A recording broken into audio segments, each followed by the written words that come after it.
Hi, I think I'm live.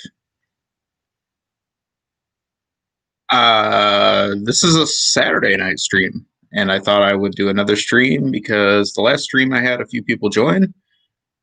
We had a pretty good time just talking about whatever was going on with games and whatnot. Thought I would do another stream because I got some feedback that Saturday night is a better night to stream because more people can join. So we'll see how attendance goes tonight. Just to kind of fill everybody in on what was going on earlier tonight, there was a live concert stream by one of my favorite bands, which is Dinosaur Jr., and it really wasn't live whatsoever. It was pre-recorded probably about a month ago, would be my guess. It was filmed on an outdoor stage, and excellent show.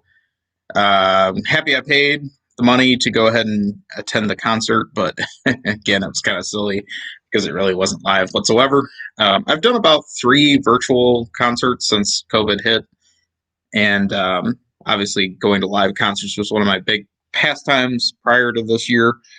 But what I've noticed is some bands play live and some bands just play a pre-recorded stream. I thought this one was kind of interesting because they said it was going to be live, and it really wasn't whatsoever. So had a good time watching it. They played for about an hour and 15 minutes. Really was kind of a greatest hits show. They played a lot more of their classic songs than I've probably ever seen them play live in real shows. But thought I would make my stream based on that as the theme. So not sure if any of my fans are actually indie rock fans as well, but thought I would call that out.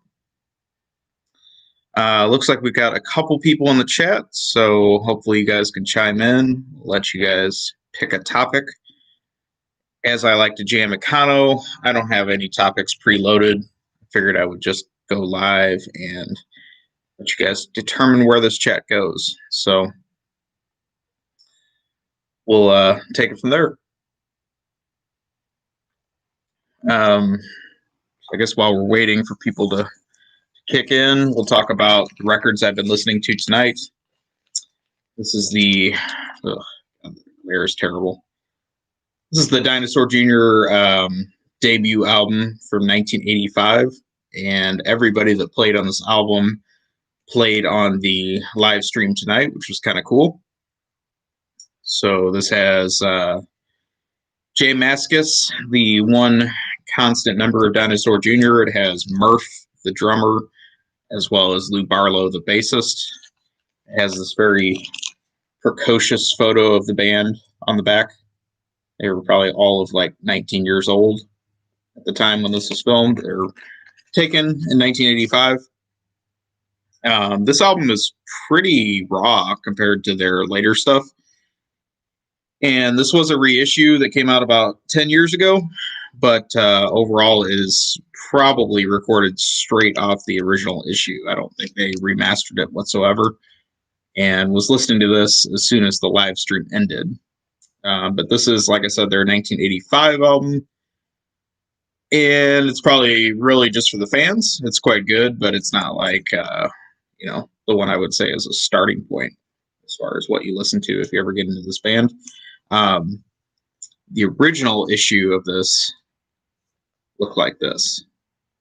It's just called Dinosaur, which I know is backwards for your camera and everything. But that was obviously the original name of the band. And then I think some like 60s band or something was named Dinosaur and raised stink about that. So then suddenly it became Dinosaur Jr. And that's obviously the band that they were known for throughout the 90s, which was probably like their peak period. And then on from there. So, yeah, listen to that a little bit earlier. Was going to move on through some of their other albums this evening and then decided to do this chat instead. So we'll kind of go from there. But this would be the next album in the run. This one is much better known. This is their second album, You're Living All Over Me.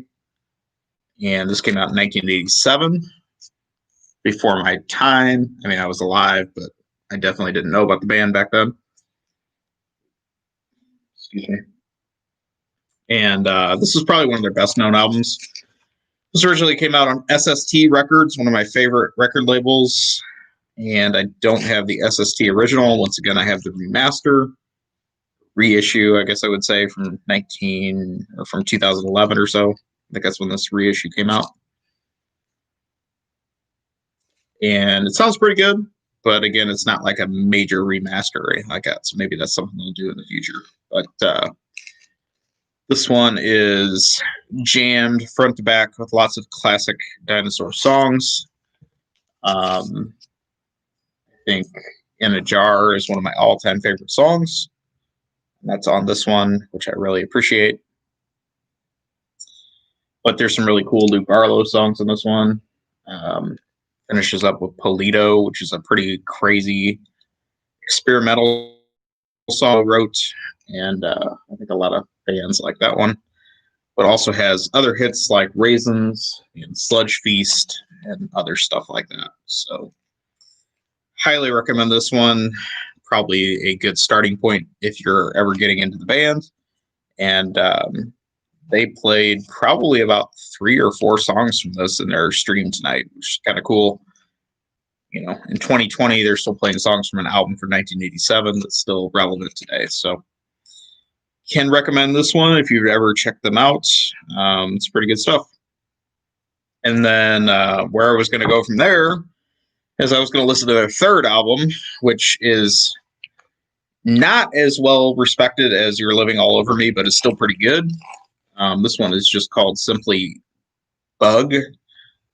And this one also was part of the same reissue campaign from 2011. This one has probably one of their biggest hits of that era. This one's from 1989, and it has the song Freak Scene on it, which is pretty well known. But overall, not as good an album as the last one. Luke Barlow was like out of the band or working his way out of the band at the time this one came out, so I don't think there's very much of his playing on this one. And then he was completely out of the band, I would say, after the period that this one came out. But this was also an SST Records release originally. I don't have the original because I'm not cool like that. This is the reissue from 2011, and it's pretty good, but overall not as good as the last record that I just showed, or probably even the debut. I like the debut a lot, probably more so than most people do. But this one's pretty well known also. So I know they did some tours just playing this like front to back. I didn't see any of those tours. I didn't see some of their other tours, but not the one that they played this one. So that's kind of what I'm up to tonight, is again just watching a Dinosaur Jr. live stream concert that they put on earlier tonight. I think it was recorded earlier this month in Massachusetts at a park. And the sound quality was excellent, but unfortunately, it was not like live. But had some fun watching that earlier tonight. And now that I see some people joining the chat, I'll kind of ask you guys what you are up to. If I don't get any responses, then I'll go to my record shelf and go pick out some more Dinosaur Jr. albums and talk about them, because might as well just continue on with the theme. So we'll see what's going on here. If anyone wants to chime in, you're welcome to. And based on that, we'll see where the chat goes. Most people probably would rather just talk about video games, but, you know, I'm on kind of this music kick tonight. All right. Let's see what we got on here.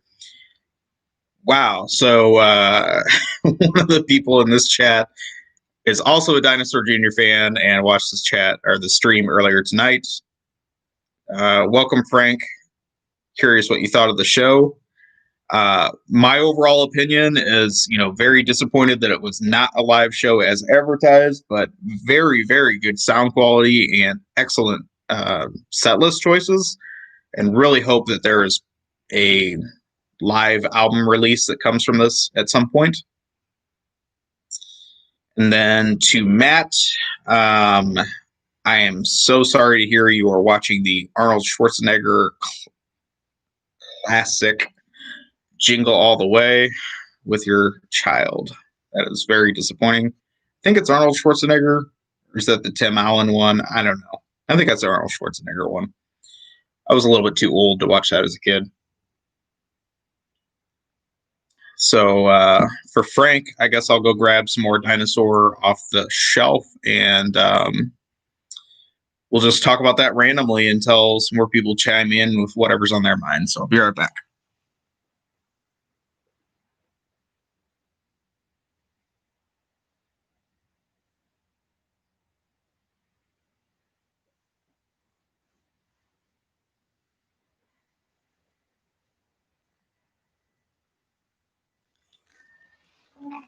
All right. So let's talk about some more Dinosaur Jr. records while we're at it. I grabbed the rest of my stack off the shelf. So I don't own all of their albums on vinyl. I think I have them all on the CD.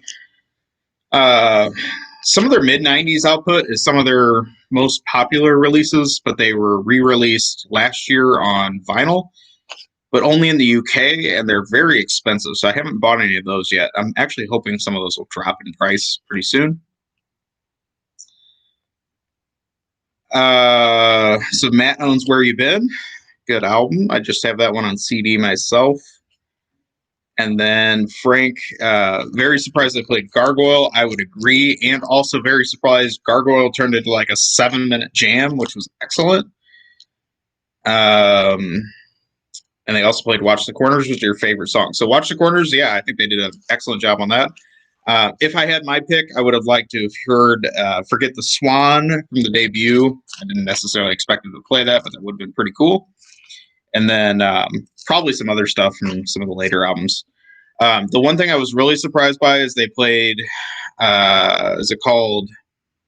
Some of their songs had very generic titles, and I can't remember the name of it, but it's a song that strangely was a hit in Japan 24 years after it was released off their 1994 album. And they did play that song, which I think was probably like mind-blowing to all the Japanese fans that were on the chat. So anyway, let's talk about the rest of my Dinosaur albums while we're waiting for some other chat ideas. This is their 2007 reunion, I guess you would call it, album Beyond. This one is absolutely excellent. It was released on the label Fat Possum from Mississippi. It's pretty unusual that they had a contract with them, I guess. This is the first pressing of the vinyl. I think there's a later pressing of it, but this one's pretty cool because it comes with a bonus 7-inch, and actually the songs on the 7-inch are pretty good. I know that looks terrible with that glare, but you know, this guy getting swallowed up by a couch, which is everything you should be looking for with a Dinosaur album cover. So always really liked this one. The first song, Almost Ready, just really gets you going. It's a great song to kick off the album, and great place to start. Next up is Farm. This was their next album from 2009 with a classic lineup. I bought this one at their concert live, and it was their show in St. Louis, which I think was in 2009, but it might have been in 2010. My memory is a little foggy. What I do remember about this album is I was working midnights right before I went to this concert, so I was incredibly groggy the night that I went to the show, but they were really good. And this one, there's my concert stub right there. Well, let's just answer that question. I saw them on October 14th, 2009. So actually the album, or the year that this album came out. The song that I really like on this one, so it has Over It, which is kind of a hit from this one. But the one that I really like on this album is actually two songs on this one is Pieces. They didn't play that one tonight. And also I Want You to Know. Those are both excellent songs. I think this is one of their best of the reunion albums. Nobody really seems to talk about this one very much, but it's a pretty good one. And then next up is, I think this is the most recent one, this is Give a Glimpse of What You're Not. And this one, I think, came out in 2016. And I have a ticket stub for this one in the sleeve. I saw them on March 19th, 2017. So this is the most recent show I saw live. This one was a pretty good album. I don't think it had like a ton of killer songs. Going Down was probably the hit on this one. But this show was a little bit disappointing. I don't like the venue that they played at in St. Louis for this tour. And ultimately, this one's not as good as some of the others. But good album overall. I don't know. I don't really have a whole lot to say about it, but this is the most recent album. I have a feeling they're about to put out something new. They had at least 2 new songs tonight, maybe 3. One was a Lou song. I know that much. So we'll see where it goes from there. Next up is the third of the reunion albums. This one came out before the last one. This is I Bet on Sky. This one I probably played the least of the 4 reunion albums. For some reason, this one never clicked as much. And I did not see them live on this tour, so that's maybe why I didn't gravitate to this one as much. This one has a gatefold sleeve, so that's kind of cool. And Watch the Corners is probably the biggest hit song from this one, and then also a song they played tonight at the live show. So it's nice to hear that. But this one overall has not clicked as much as some of these other ones.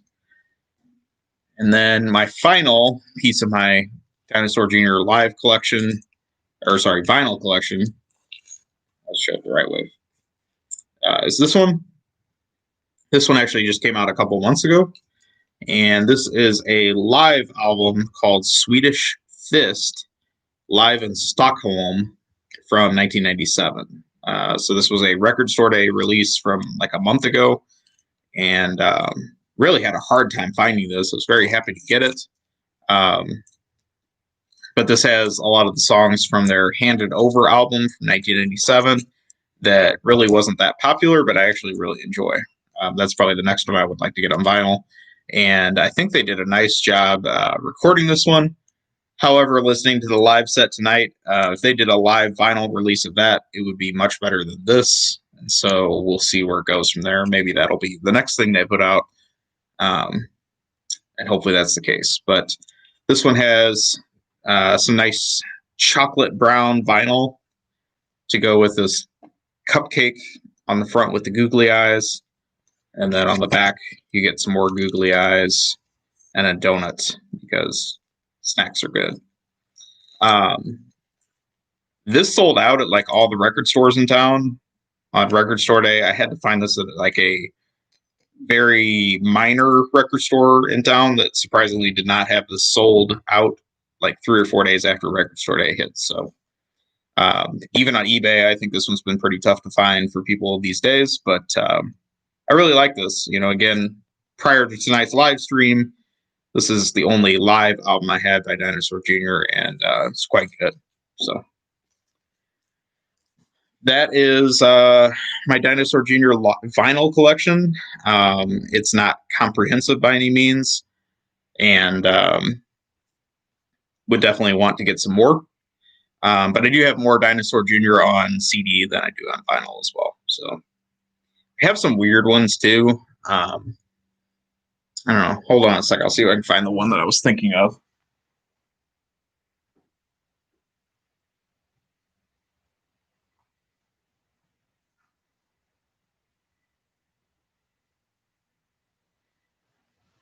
All right. So I thought of 2 Dinosaur Jr. releases that I have that are kind of weird. Both of these I got at the same store in a rural town in Missouri. The CD store was closing down, and these were originally marked at like a really high price. They're probably pretty rare, but they decided to blow these out, you know, when the store was closing. So this one is called Dinosaur Jr., J. Lou, and Murph.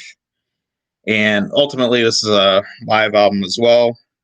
I don't know if this one ever got a vinyl release. Pretty sure it's a bootleg, but it's a pretty good quality one. It's an early album. This was from 1988. So it's like, you know, a live album of a lot of the stuff they put out on You're Living All Over Me, and I think maybe a few Bug songs came out on this one as well. But this one's pretty good. Again, I have no idea if there's a vinyl version of this or not. It's on some label called HDK. Again, I'm sure it's highly bootlegged, but pretty decent live album. And then the other one I have that's also a live album is this Dinosaur Jr. in Session, but it is an official BBC release. And I also have a J Mascis BBC release also. This one has this really ugly art in the back. What's up with that? Some guy's head with like a potato or something. This one is from the year. I have no idea. Oh, it's a mix. So probably like a lot of those BBC session things. This was like recorded quasi live. I think the way those BBC sessions worked is you could play live in the studio, but if you messed up, they would let you like do an overtake or retake. So what this says on the back is a couple of the songs were recorded in 1989. A few more of the songs were recorded in 1988. And then also some songs were recorded in 1992. So it's kind of a mix of all the stuff they did in these like in-studio sessions in the BBC in their late 80s and early 90s. So I would assume a few of these had Lou Barlow, and then a few of these probably had Mike Johnson playing bass, who took over for Lou Barlow in the early 90s. So I haven't listened to this one in a really long time, but I think this one had some pretty good quality on it. So I probably need to listen to this again. Just kind of looking at the track list, I would say it's a mix of You're Living All Over Me songs. There's a couple songs from the debut, and then even a couple from Bug are represented on here. So kind of an interesting little compilation here. I think I probably will listen to this tomorrow just because it's been a long time since I got this. I think I paid like $3 for this on clearance. I have no idea what it's worth. Probably a little bit more than that, but just another nice Dinosaur Jr. album to have. So that's a little bit of me rambling about Dino Jr. Not like my all-time favorite band, but like, you know, a very solid choice. Maybe top 10. Somebody that I can always depend on to put out some good stuff. And obviously going strong 30 to 35 years after their original releases. So really happy to have all that stuff. Looking at Matt's questions, do I have any video game vinyl or CD soundtracks? Video game vinyl, not really like at all. I don't think there's anything in my collection, to be honest. I know there's all those like Sega data discs that are like a big thing now. I just really don't feel the need to spend like 30 or $40 for those. I probably have a few CD soundtracks, but they're mostly like things that came free with buying a game. You know, I like video game music, but mostly like while I'm playing the game. I don't really see the need to listen to a ton of it outside of the game. I'm not like GameSack that just listens to video game music nonstop. Probably because I have such a huge music collection, I just don't see the need to go after it. But, you know, obviously like it beyond that. So, anyways, that was a little bit about my Dinosaur Jr. collection. While you guys are thinking of good questions to ask, I'll show you some other J Mascis related releases because it goes much more beyond all the Dinosaur Jr. stuff. And again, I'm not the biggest fan ever. I don't collect everything, but there is so much out there. So hold on some more and I'll show you some other stuff.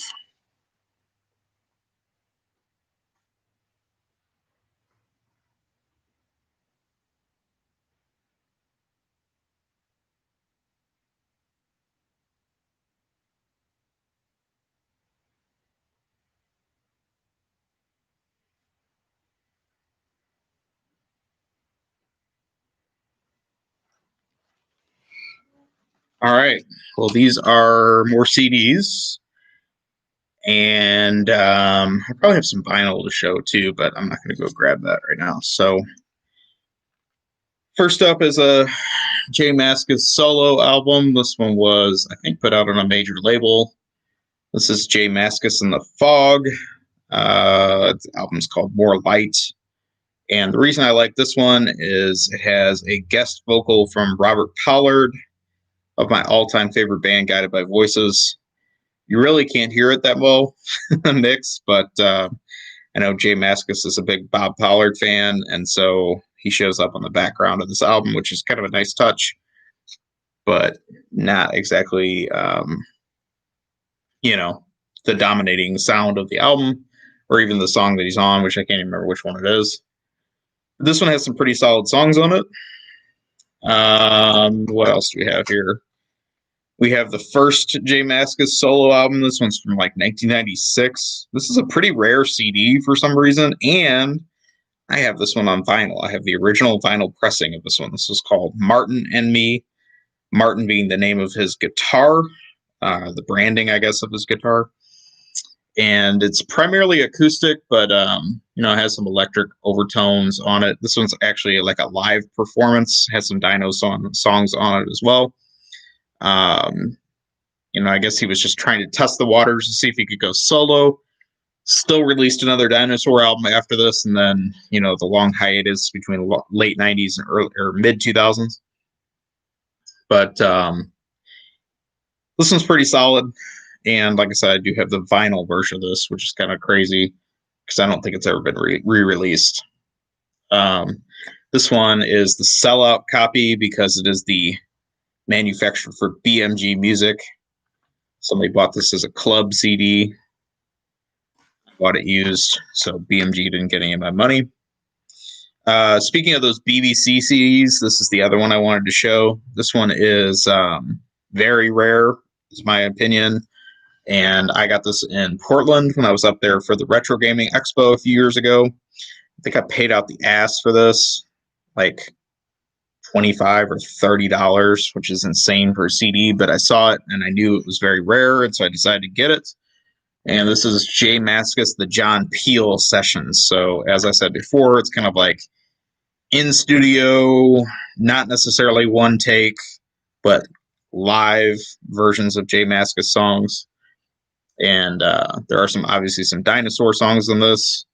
Looking for the recording dates. This came out in 2003, and there was, looks like everything was recorded between 2000 and 2002. That's on this. But for some reason, this is a very rare CD, and it was one of those things like I saw it in person, so decided to spend the money on it. But it's pretty good stuff. And then the last J Mascis solo album I wanted to show is J Mascis and the Fog, Free So Free. I think this is the last one they put out. I think this is the last one of these they put out. So this is from like 2002, another solid release. And, again, it sounds like Dinosaur, even though it wasn't released by Dinosaur. This was in between the end of Dinosaur, the first round, and then the reunited version. There was this. So pretty good stuff. And I like this one also. Again, it all kind of sounds the same. You're not really going to notice that it's anything different. So let's see what else we got here in the chat. Frank likes Sebadoh and Folk Implosion. Also, J Mascis is always good. Yeah, I agree. I've got a few Sebadoh albums. I've got an original Homestead Records pressing of one of those, I think it's the second ever Sebadoh album. And strangely, I picked it up at a flea market for 50 cents. It was so weird that I saw that there. Unlike anything else that they had in their booth. And I have no idea how it got there, but I was very happy to have that. And then, have I ever heard of Witch? Jay plays in that band also. I have heard of Witch. I have not listened to them. I do have some of the other Jay side projects. I've got the Deep Wound 7-inch, a repressing of it, not the original. And I think they played a Deep Wound song tonight. There was some hardcore song they played tonight. I assume it was a Deep Wound song because I don't know it like front to back, but that was kind of cool to hear. And that's that. So that's kind of a little mini tour of my Misc and Dinosaur Junior collection. But I also do have some Sebadoh stuff. I'm not a huge Sebadoh fan, but like I will say that crap, I can't remember the name of the album. One of their albums has really grown on me recently. It's one of the ones they released on Sub Pop. I can tell you it's not Smash Your Head on the Punk Rock, and it's not Harmacy. It's the one that's like in between those two. And I can't think of what that one's called, but I have it. And I've been listening to that one a lot this summer. I thought that one was pretty good. I guess I should grab it and I'll figure it out.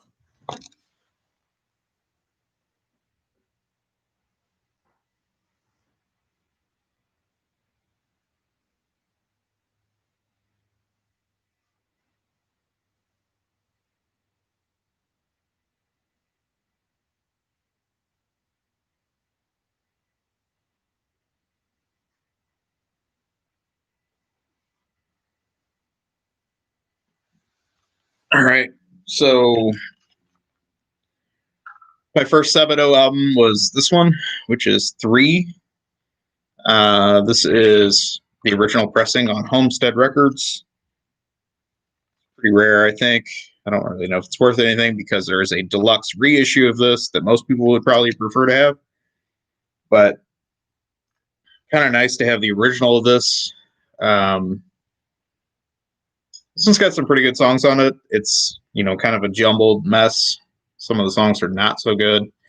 I think my biggest issue of Sebadoh is I really like the Lou songs, and I kind of like the Eric Gaffney songs, but the Jason Lowenstein songs I'm just not a huge fan of. And it kind of messes with like the quality of their albums. I don't know what his deal is, but his songs just aren't that good.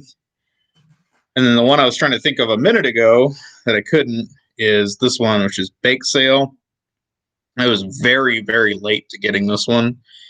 I just picked this up over the summer, but this one is very accessible.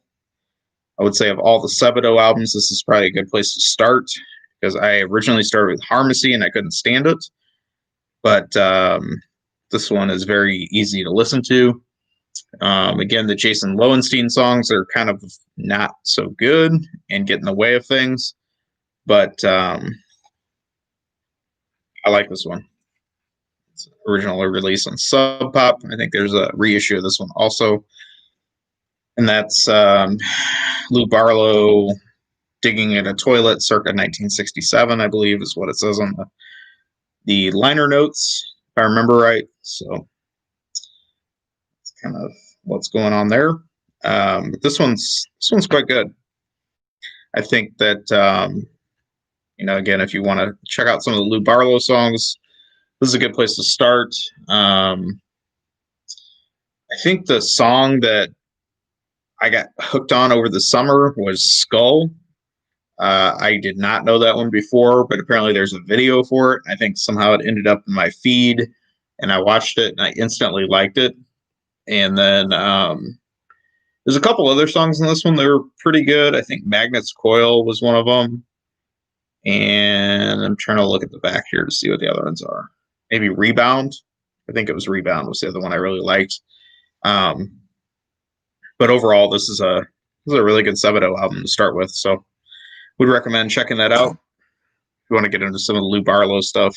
I like Lou Barlow himself. I think like he's got a good worldview. Obviously there was like all the old Dinosaur Jr. drama that happened, but I think like he's a pretty cool guy as far as how he goes now. I'm just not a huge fan of some of the music that he's put out, but I think if you want to start out with the Sebadoh album, that's a good one to get. So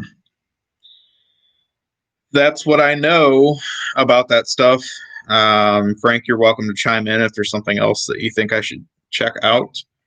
As far as the Lou Barlow stuff, And then again, I have a different Subito album on vinyl. I think it's the Freed Weed. Basically, all the early Subito stuff just has the word weed in it in some way, shape, or form. And I can't remember which is which as far as how all that goes. But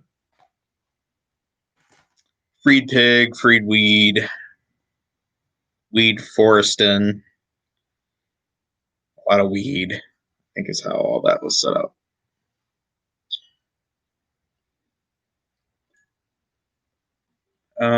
What else?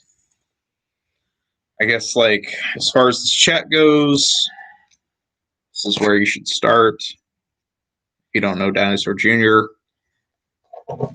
this album really just has a good kickoff point. I didn't like this the first time I heard it, though. I guess I should give that disclaimer. It took me a long time to really get into this, but now that I think that this album is excellent. It's kind of lo-fi, which makes sense for 1987, kind of their status where they were, but some of the best songs they've ever done and still play live obviously came from this one. I think this is a good starting point. So that's what I got. You guys are welcome to kick off with the topic. We don't just have to talk about Dinosaur Jr. It just was handy because I was watching that thread tonight, or that stream tonight, and I thought somebody else might be interested in that. And we'll go from there.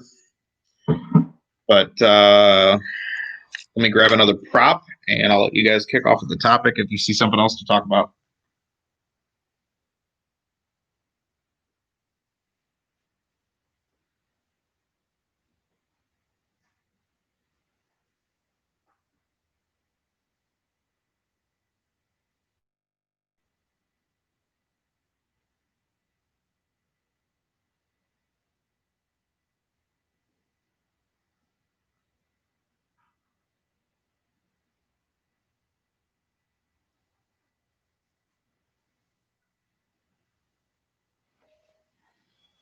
All right. So some other albums we were talking about in the stream tonight for Dinosaur, because one of the songs they played sounded a lot like a Screaming Trees song. At least the introduction to it did. And I'm a big Screaming Trees fan. So I name dropped both of these bands in that chat. And these are both side projects from the Screaming Trees. So if you think about Screaming Trees, it was Mark Lanigan was the singer, but he was not the songwriter of most of the Screaming Trees material. Both of these guys were. These are the two Connor brothers from Ellington, Washington. Ellensworth, Ellensburg, Ellen something or other.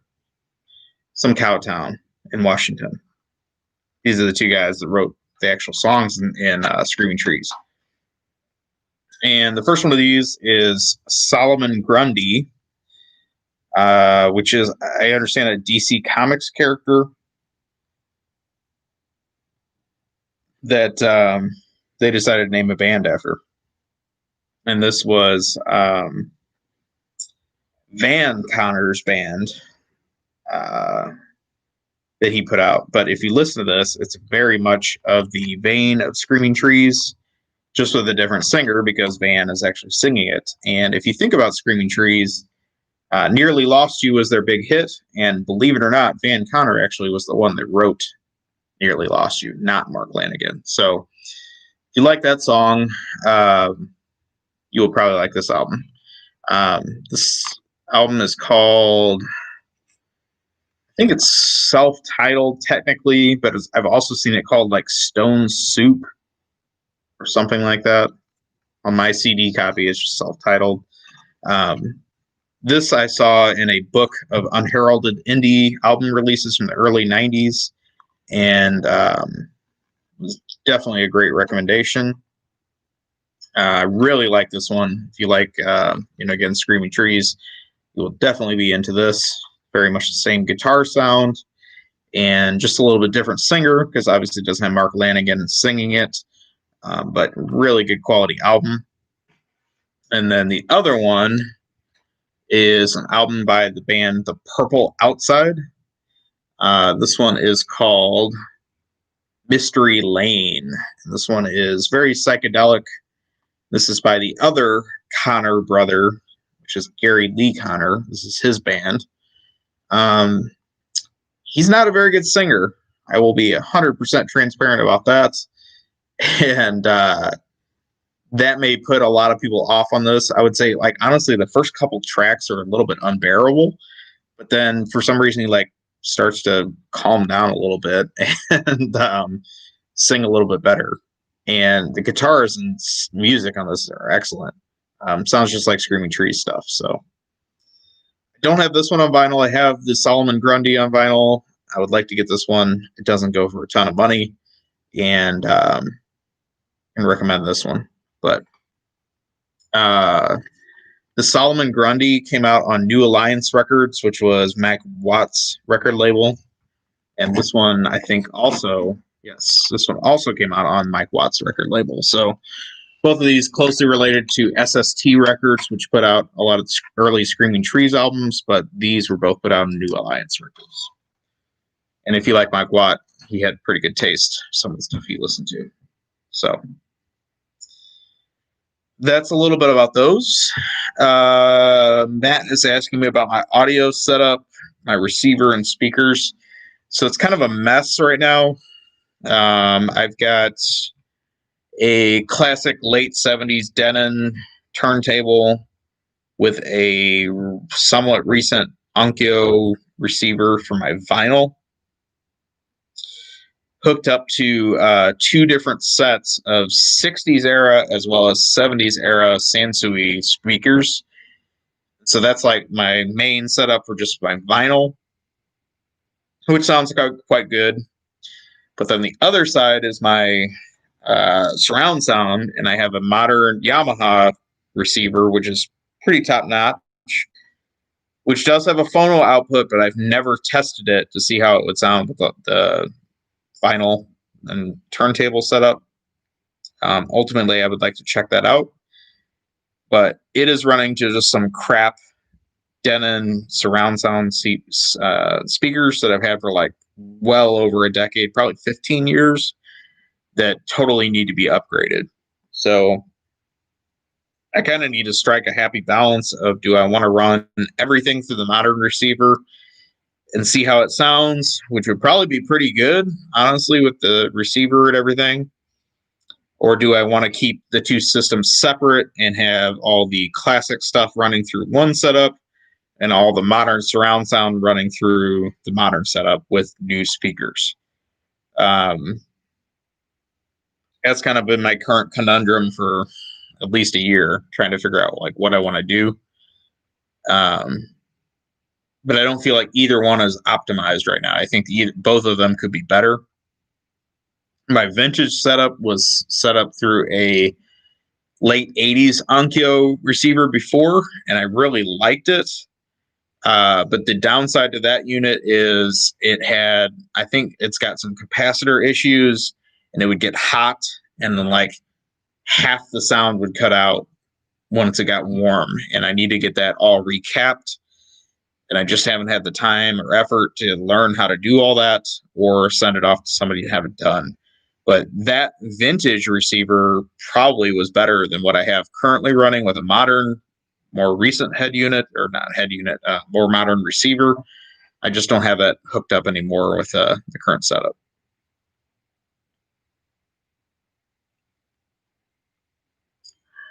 So yeah, I agree. I think the modern Yamaha receivers are good quality.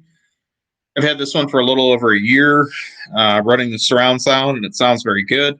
It's what I was listening to the live stream tonight with the concert, and it sounded really excellent with that. It is also functional with like the Yamaha app that like you can do all kinds of crazy stuff with it. I just don't really play around with it that much. Probably need to get another set of speakers like upstairs that I can do Bluetooth or whatever with, and then like have it run throughout the whole house. That would be kind of cool. I just haven't got to that point yet.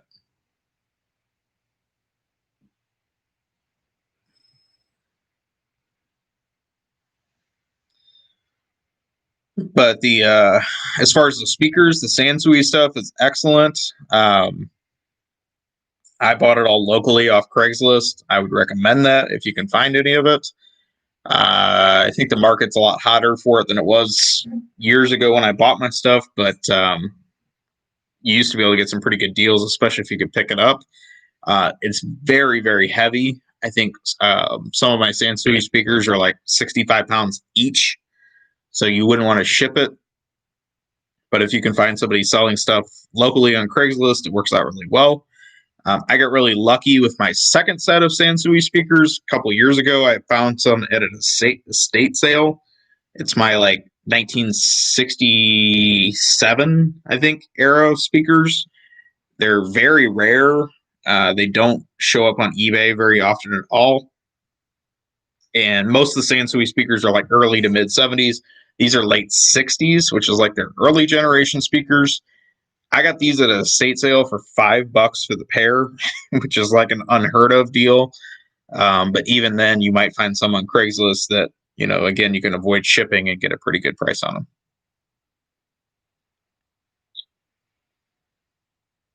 them.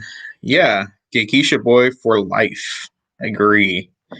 I've not played any Geikisha Boy for a while, or Gekibo.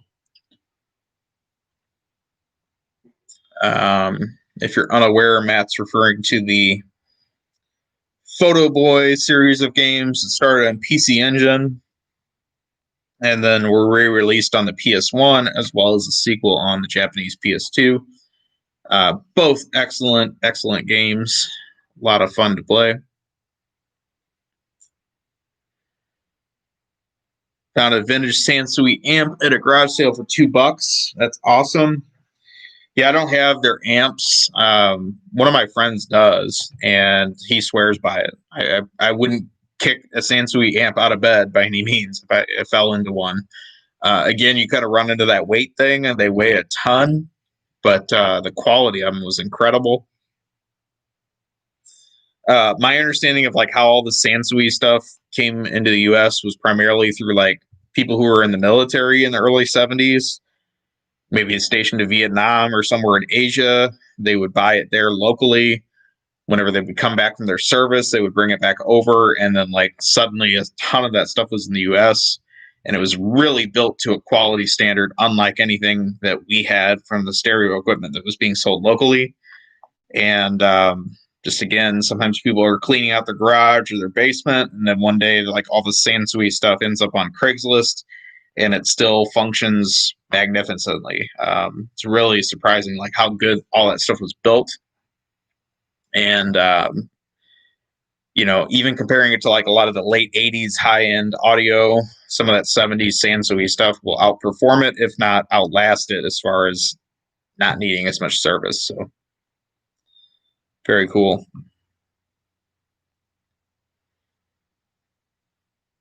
Again, I'm kind of like on the fence. Do I want to go full hog on all the vintage equipment for my turntable and then keep the modern stuff separate for all my surround sound? Or do I want to try to combine the two and have it all be like more efficient and play together? I haven't really decided what I want to do, but I definitely like the vintage stuff, especially when it works. Sometimes it's a little bit finicky and may need some attention, but if you can find some stuff that's been serviced or at least is reliable, you really can't beat it.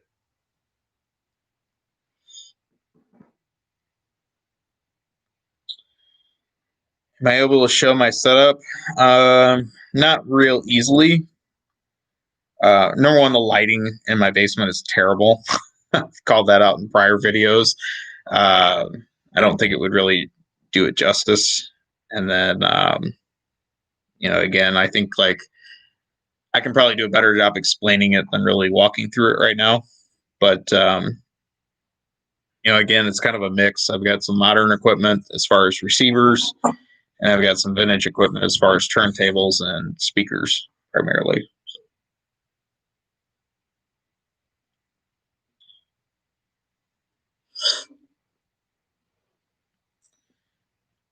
Got some Pioneer HPM 40s from Goodwill for $5. I'm not familiar with those. I'll look them up.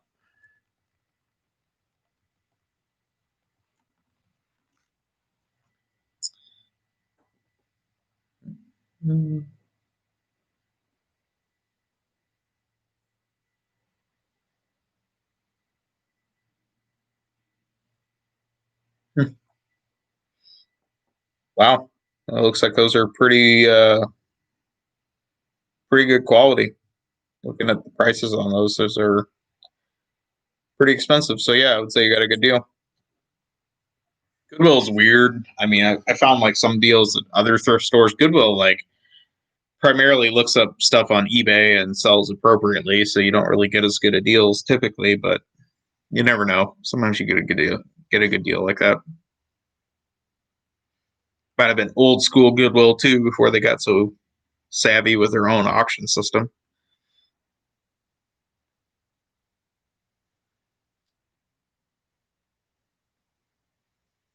Yeah, 5 years ago, I would believe that. Okay. I would say the last time I got a deal at Goodwill was at least 5 years ago. I don't even really look there anymore for deals because they really just don't. I don't know. They're just a ripoff for almost everything now. Some of the independent thrift stores you can still get deals, but Goodwill themselves are pretty auction savvy. I feel like I need some more props or something to talk about.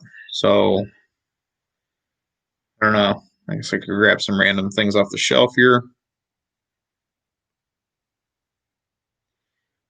Live in Canada and the internet killed everything. I don't think that's exclusive to Canada. I think that's reality just about everywhere. Like everyone's an eBay expert these days, and prices are just stupid. And the reality is, all the vintage stereo equipment is really just drying up. Period. All the people that just had it like laying around in their garage or basement are finally like experts on it all, and they're trying to sell it for premium prices. Maybe it's just sitting around, but yeah, it's kind of funny to see how all that goes with the pricing.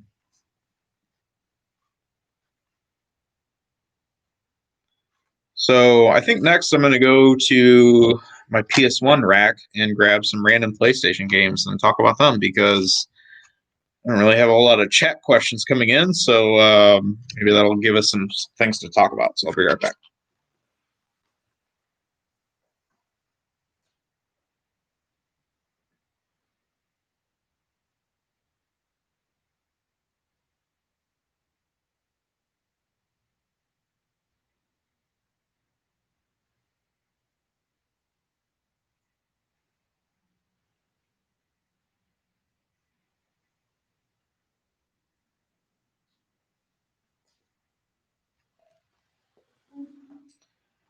All right.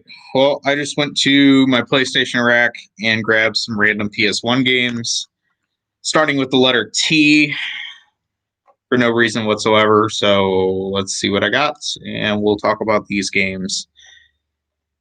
Since a complete PS1 collection video is probably not going to happen anytime soon anymore, I made one like 3 or 4 years ago, but my collection like doubled since that point, and so I think it would end up being like a 2-hour video. Most people don't want to talk about that or listen to that long. I feel like I found out like my optimal YouTube attention span is like 12 to 16 minutes. And anytime I do any topic that's longer than 16 minutes, like my view count just drops to nothing. So apparently I just need like fireworks and streamers for like 12 minutes long. And then that's what people listen to. And then beyond that, nobody cares.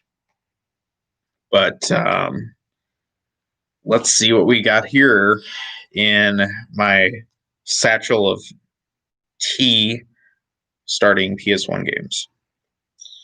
So first up is a game that is which is Taifu by Activision. I don't think I've ever played this, but you're a tiger and stuff, And I'm guessing you do like some action adventure 3D type stuff as a tiger. And it has a subtitle too, which is Wrath of the Tiger. Wow. Sounds so menacing. It kind of looks douchey looking at the box art. I don't even know why I bought this one. But, you know, I'm sure he's a pretty cool 3D action platformer, adventure-ish tiger type thing. So I bought it. And I haven't played it. Next up, though, we have one of the all-time most expensive PS1 games, which I actually really adore.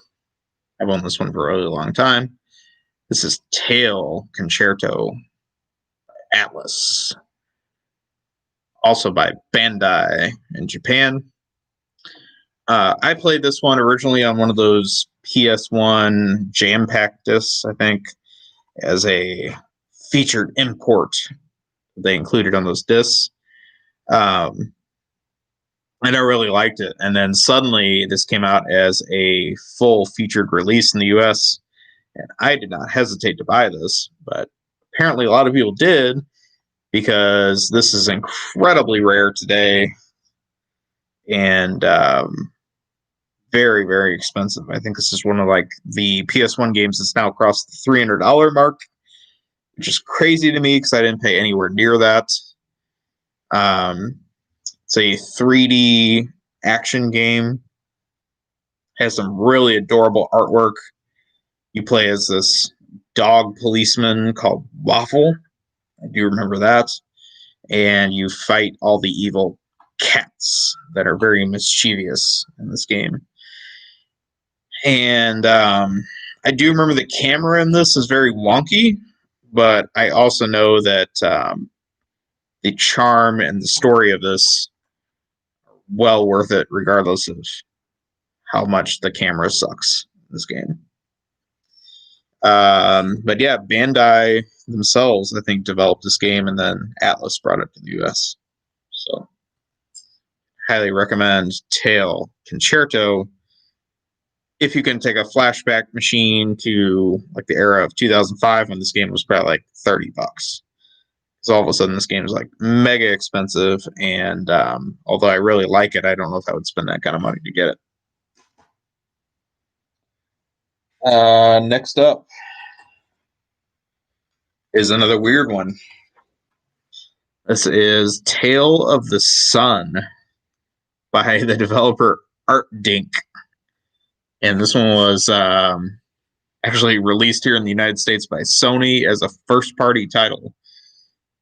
And I don't know why, because this game is incredibly weird, and I don't know who this was intended for in the United States especially, because I've never really got into this game.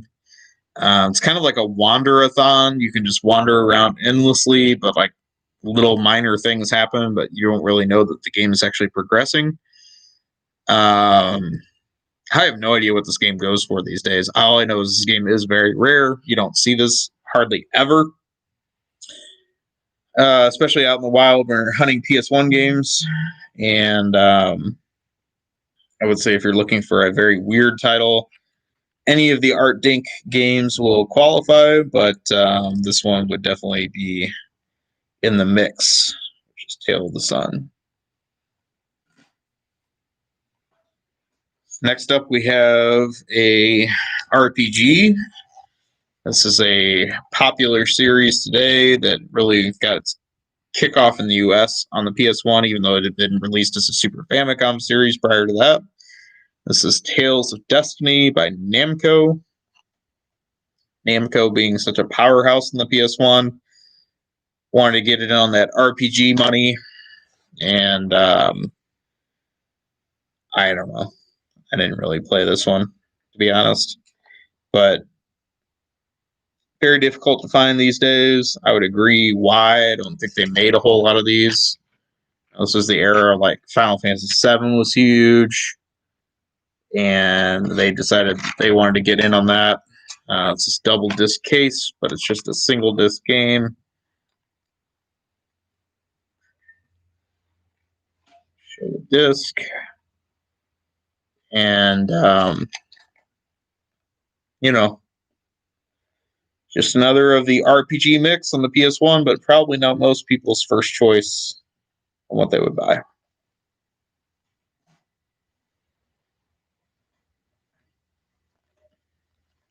So if that wasn't rare enough, let's talk about the sequel, which is Tales of Destiny 2.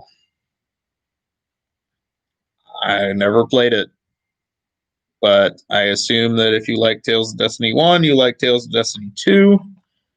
And this one actually is a 2-disc game. So you get first disc and a manual, and then second disc. I'm sorry, this is a 3-disc game. It really went all out after the first one.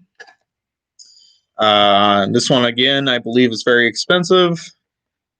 I don't know the current prices on this one so much, but I do know that I don't see this one very often. I've been sitting on this one for a few years, so I was kind of hoarding this. And I guess, eventually I need to play one of these two, if not this one. But I think they're kind of like not the pinnacle of PS1 RPGs. I think they're kind of that second run. There's probably some decent stuff in there, but not like anything classic. So next up on the stack I grabbed is another game I have not played, but is kind of an unusual one. This is Tall Infinity, which is an Age-Tech game. And this one was a late release. It's one of the $10 budget titles. I don't think they made a whole lot of these. I guess technically it's a hamster release in Japan. Probably also as a budget game. And then this was after Age-Tech put out their A1 Games releases. This was one of the ones that came after that was just released as an Age-Tech release, but still a budget game. Looks like an action puzzle game, which I typically like, but I just have not played this one to be able to tell you whether it's anything worth playing or not.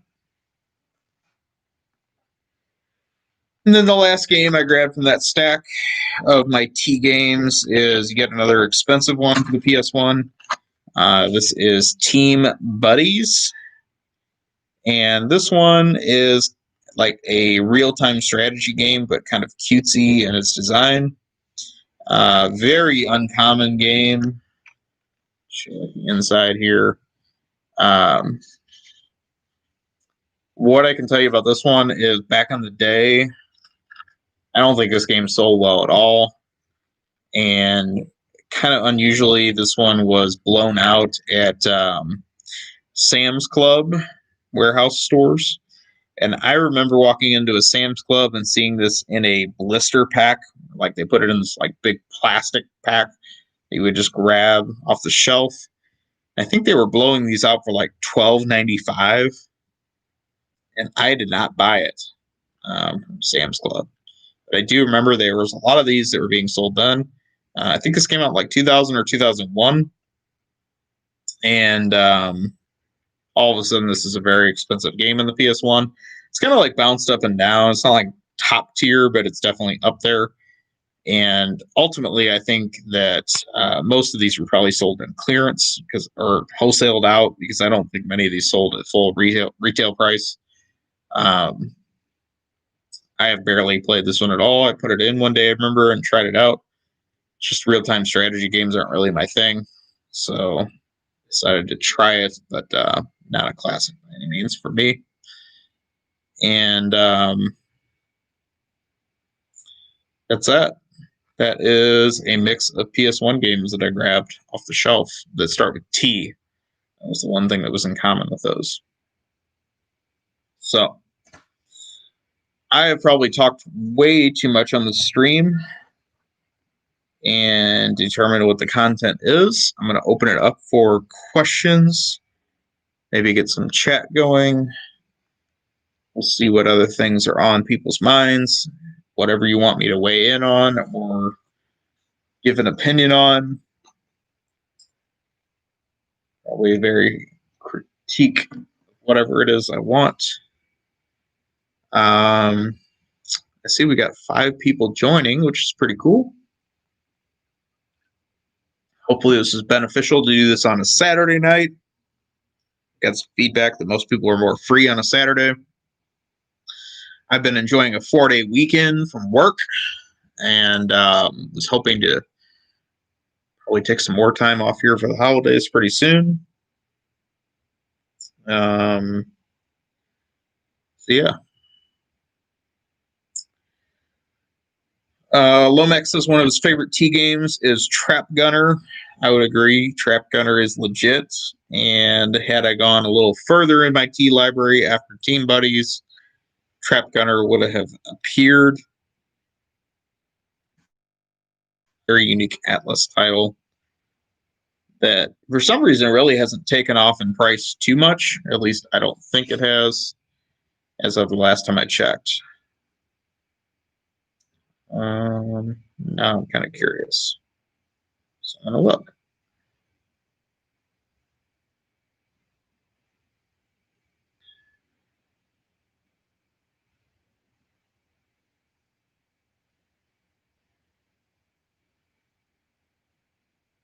Yeah.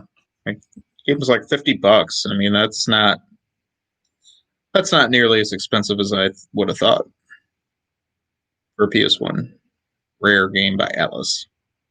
So maybe someday that one will go crazy and take off like some of the other ones have, but that one really hasn't gone crazy yet.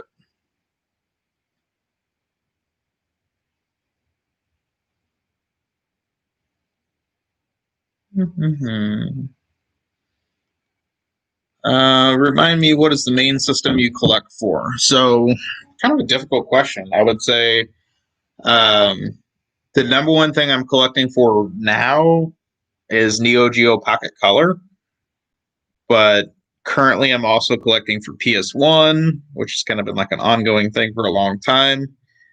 I'm not going for a full set, but I'm just trying to get like all the unique and crazy and Team Buddies like titles for the PS1. I also like the Neo Geo CD. That's been another hot game system to collect for. I was originally going for a full set of black and white Game Boy titles, and I've gotten pretty close to it. I've gotten, probably like 65% of the way there. I have almost all the really rare games, with the exception of a couple. So it's more a matter of, do I want like a big collection of the rest of the crap just to finish the set? But I do think it would be kind of interesting. There's not a whole lot of people on YouTube, at least, that have had the complete cart-only Game Boy set, if nothing else. And, outside of that, I do have some complete sets. I have essentially the full NES set, minus some of the unlicensed games and no stadium events. And then I have complete US Dreamcast set, as well as a complete US Saturn set. So yeah, I'm kind of all over the map. I like collecting things for Genesis and Super Nintendo, but I'm not going for full sets on those anymore.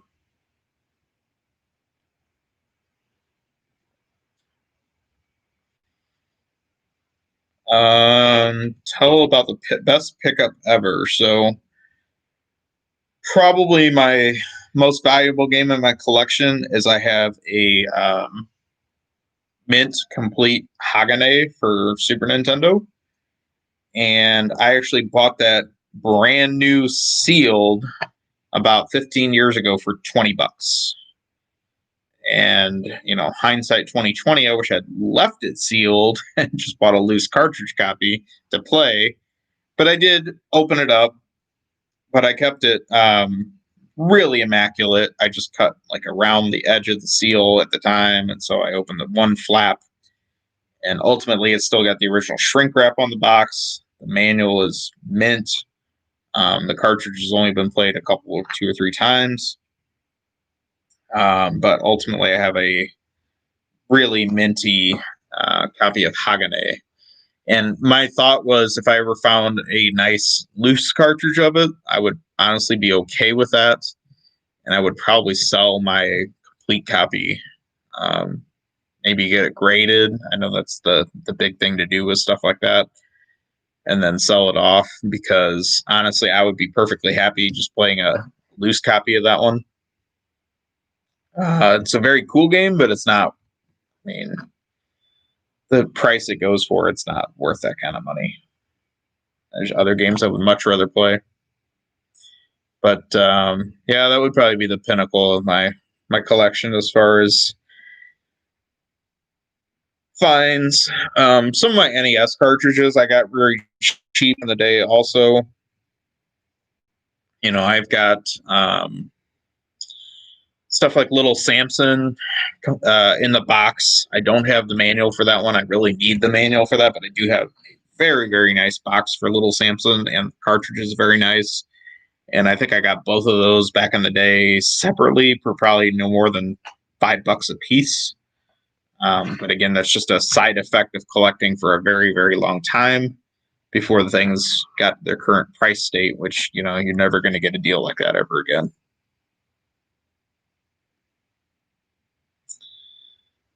But yeah, I've got a lot of NES games that kind of fall into that classification. Some of the really rare titles, you know, that I have beyond just having a loose cartridge. A lot of them I have at least the box for, or at least the manual for, that I got a long time ago before the prices went stupid. Do I collect demo and sample CDs?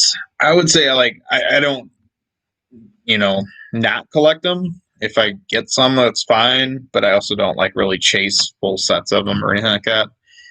I would say one thing I would like to have, just because I've got a complete Dreamcast set, is to have all the Dreamcast magazine discs. And I think I have almost all of them, but I've never made a list, and I've never really tried to track down the few remaining I need. The downside with those Dreamcast demo discs is like almost everything on them, I think, actually got a physical release in the US. So it's not like there's a lot of crazy exclusives that came out on those. Some of the PS1 Jam Pack discs and like PS Underground discs, those had some pretty cool imports and stuff like that that were included on them. But I've never really made like a conscious effort to try to get them all. But there's some pretty cool stuff on those for sure, especially whenever they included import games.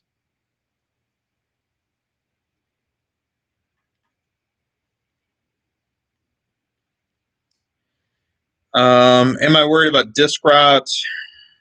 And have I had issues with PS1 games stop working randomly, no scratches? Not really. I mean, I would say probably the games that I have that are most prone to disc rot at this point are like Sega CD. And I would say like, so if I really look at some of my Sega CD games that have, you know, 25 plus years on them, some of them have like what appears to be disc rot if you like really look closely at them, but I haven't had any issues with them not playing. So, I mean, I'm not in denial that disc rot is a thing, but at the same time, I don't really feel like it's real as far as something that's personally affecting me or like affecting my classic games. Um, you know, definitely a concern. I mean, I have some very expensive classic disc games, especially going back to Sega CD. But at the same time, I don't really. Again, I haven't had it personally affect me that it's not playing, making the display. So hard to say. Um, I guess going back to like this PS1 stack, I'm talking about demos. The other reason that I really got into Tail Concerto is I had, I think, a demo disc for this. I think I first played it on like a PS1 Jam Pack disc, demo disc, as a Japanese import, and I really liked the game on there. And then I think Atlas released a demo disc for this that I also have that was like translated.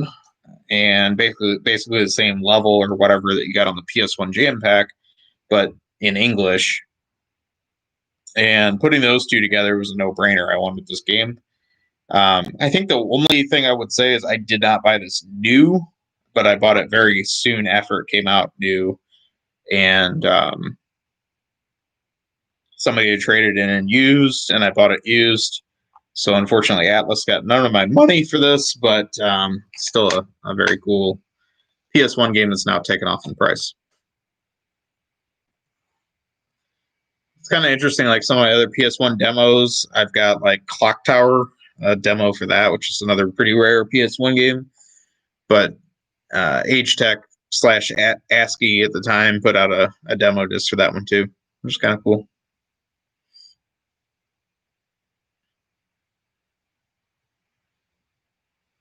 So yeah.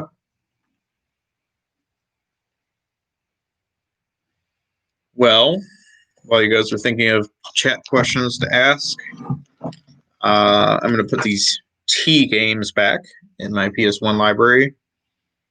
And I guess I'll grab another handful and we'll see what we have to talk about from there.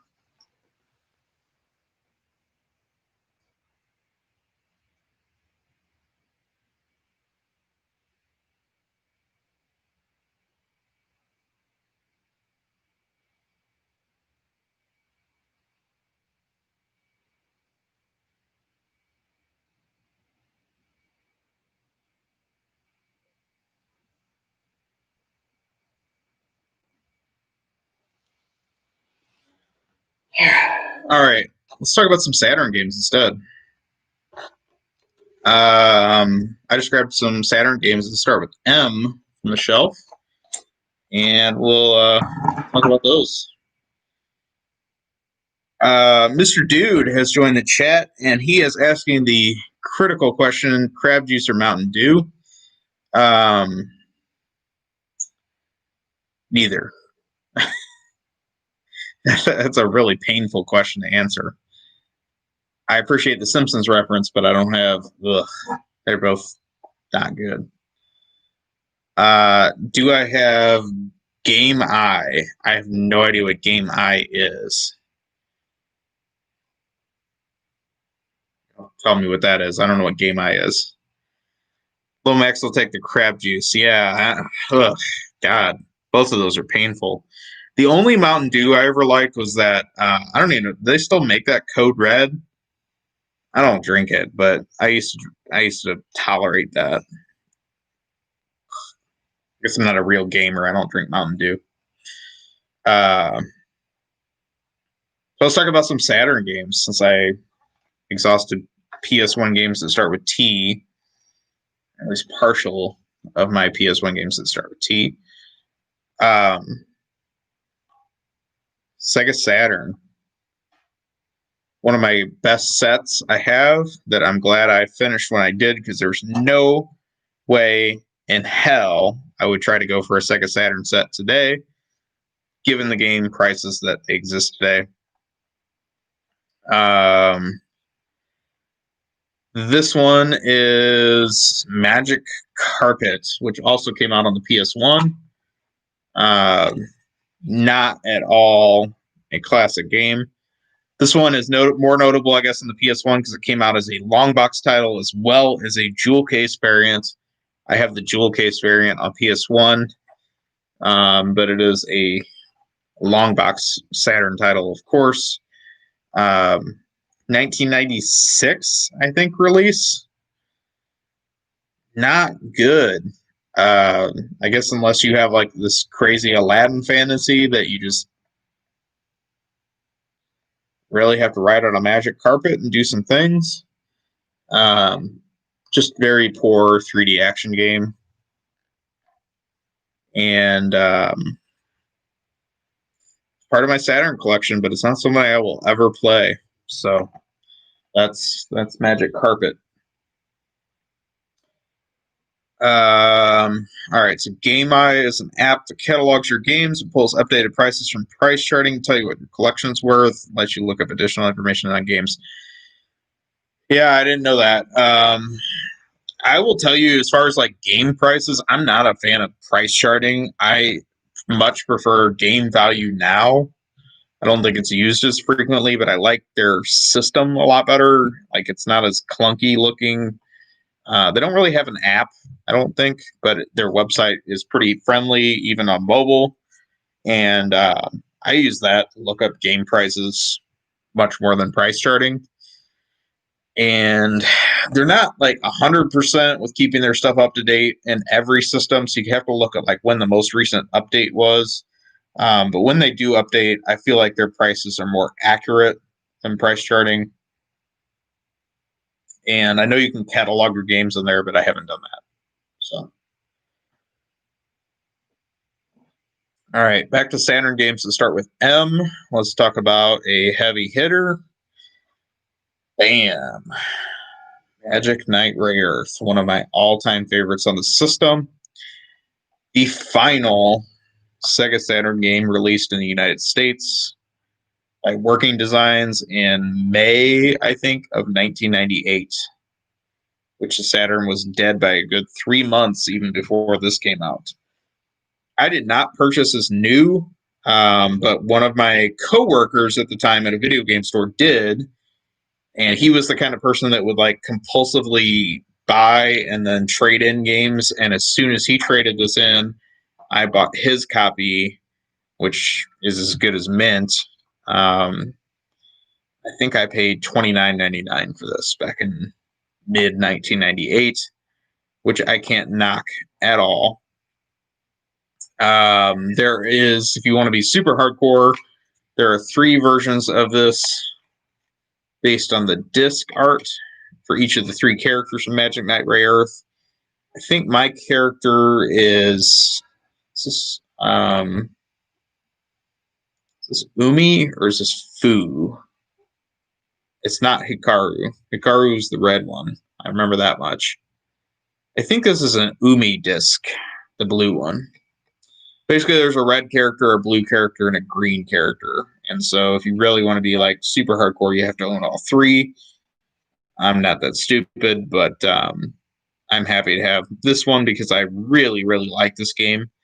I have never beaten this game, but I remember getting incredibly far in this and then pulling up an FAQ to help me when I got stuck. And ultimately, it did not help me with what it was that I was getting stuck on. So I would kind of like to start it over from scratch. Probably not even get stuck at the same point with whatever I would know or whatever updates are available now. But back in the early days of GameFAQs, this could not help me get beyond where I got stuck in this game pretty late in this title. Pretty crazy. This was like a 1995 Japanese release that took 3.5 years to come out in the United States, but overall is a beautiful 2D action RPG and very easy to pick up and play. And also, Working Design's humor is full effect in this one, especially. It does not take itself too seriously whatsoever, and really, really enjoy this title. So yeah, I would say of all the Sega Saturn mega expensive games, this one deserves it because this one is actually really fun to play, and I would still go back and start a new game file in this one today and play through it. Even if it is, kind of dated with the game art, coming out as an early release in Japan and then coming out much later in the US, it still is very fun to play. You know, I guess it's cool that the Saturn went out with a bang and that this was a great final release. But also a shame that not many people got to play this. I have no idea how many of these actually pressed. I mean, there's all the rumors about the late Sega first party games that they were all like 5,000 print runs. I would estimate this had no more than that. But as far as the actual print run of this, I have no idea. So nice to have this, but who knows where it would go from there. Sinkhole opens up under my house and I can only grab 5 game related things. What do I grab? I don't even know. That's a really tough question.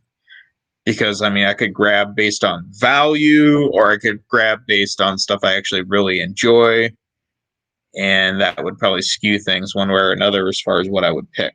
So it's a cop out, but I don't think I'm going to be able to answer that.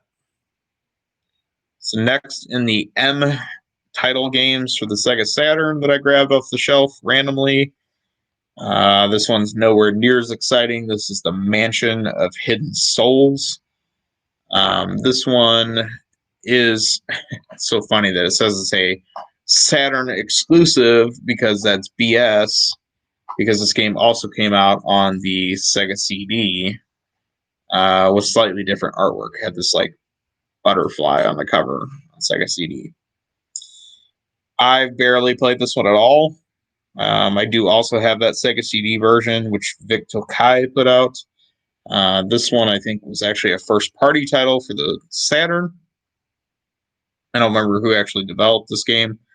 I think it's a point-and-click adventure type title. Nothing probably remarkable.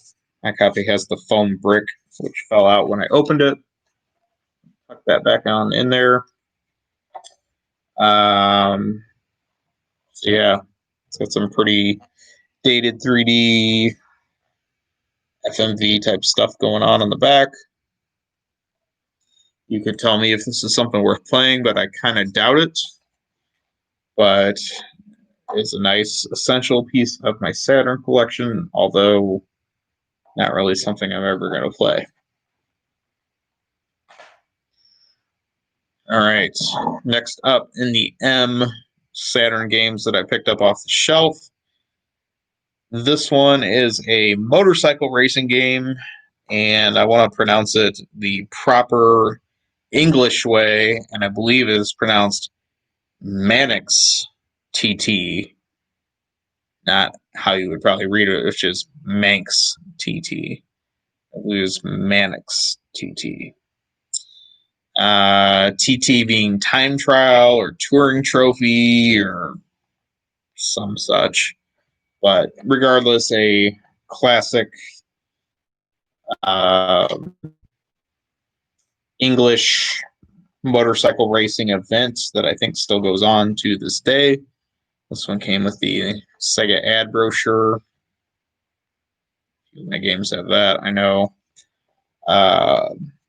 I've played this, but not a whole lot. I think it's like a hill climb motorcycle racing game. I'm not big into motorcycles. I like cars, but I'm not big into motorcycles. This one is part of the Sega Racing series, which I think there's like 3 or 4 other games that fell into that little subset. I think this might have been an arcade game, but I'm not positive. A lot of these Sega games of the era were originally arcade games. If this was an arcade game, I don't think I ever played it. You guys can tell me if you've ever seen this as an arcade game. I would assume if it was probably like one of those motorcycle plastic bikes that you actually sat on in the arcade. But I don't think I've ever played it, if so. I don't really remember much about this one. It's been a long time since I played this, if it's anything good or not. One thing it does have that's notable is it does support the 3D racing pad. So has some analog control, which is kind of nice. I do like the Saturn 3D analog pad. I don't think that was supported by enough games. Knights was obviously the big one, but probably decent for some of the stuff like this. And then the last game I grabbed from this handful is a Saturn game I really do like. This is Marvel's Superheroes. My history with this one is I bought this one on Saturn back when it came out, but I also bought it on the PS1. And I think I bought the Saturn version afterwards because I heard it was better, which it definitely is. Just, a classic Capcom arcade fighter. This one was really when Marvel was kind of down and out, not the powerhouse they are today with all the movies. And probably would be a much bigger game today if they brought out something like this in this day and age, but a great classic 2D Capcom fighter. Kind of a predecessor to the Versus series. And you got a nice mix of Marvel characters in this. So you had Spider-Man, Wolverine, Captain America, Iron Man, Hulk, Psylocke, Shimagoroth. Who else is in this? Probably the big ones for sure. But, you know, before these sprites got recycled 20,000 times, this was really pinnacle type stuff. The Saturn. Ultimately, the game just plays faster on the Saturn. PS1 wasn't as gimped as much for this one as some of the later Capcom fighters because it wasn't as complicated. But there is definitely a difference between this and the PS1 version. And the artwork's pretty cool with this full cover artwork versus the jewel case version on the PS1. And you get a little ad for the Game Fan Strategy Guide, which I've never seen for this, but I'm sure it's a nice addition. And then obviously it was loosely based around the Infinity Gem saga. So you had this like quest to get all the gems. It's kind of like this backstory. I don't know if Thanos was in this or not. I think maybe he was the boss. I don't remember the whole story with this one. It's been a while. But I do like this one and definitely played it back in the day. This is one of my original Saturn games that I bought before I started collecting them all. And definitely think it holds up today. There's obviously newer issues of this series that came out later over the years, but I definitely have nostalgia for this particular title. So I played this one a lot as I cracked the very fragile Saturn case. So yeah, that's another one I'm very happy to have. So that does it as far as that handful of games that I grabbed. I guess I'll let you guys pick what games you would like me to grab next, and I can talk about some more random games as well. As I pull them off, and try not to break them as I just dropped a bunch of expensive Saturn games on the floor.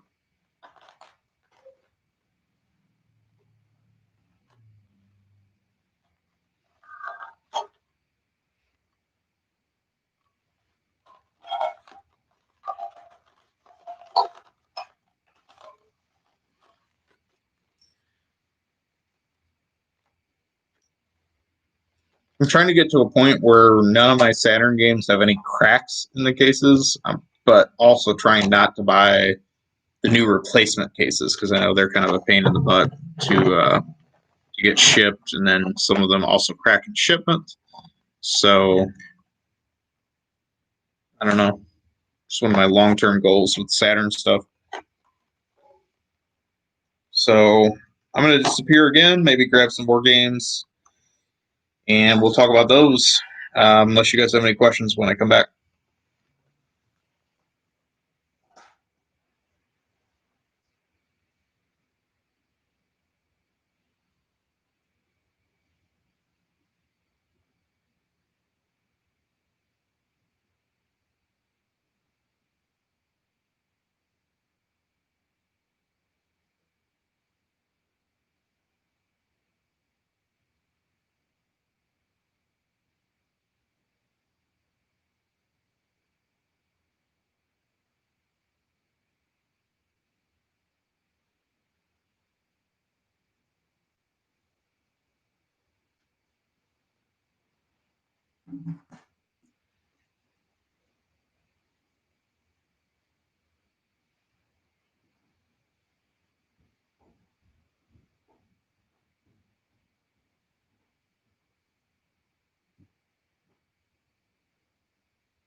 All right.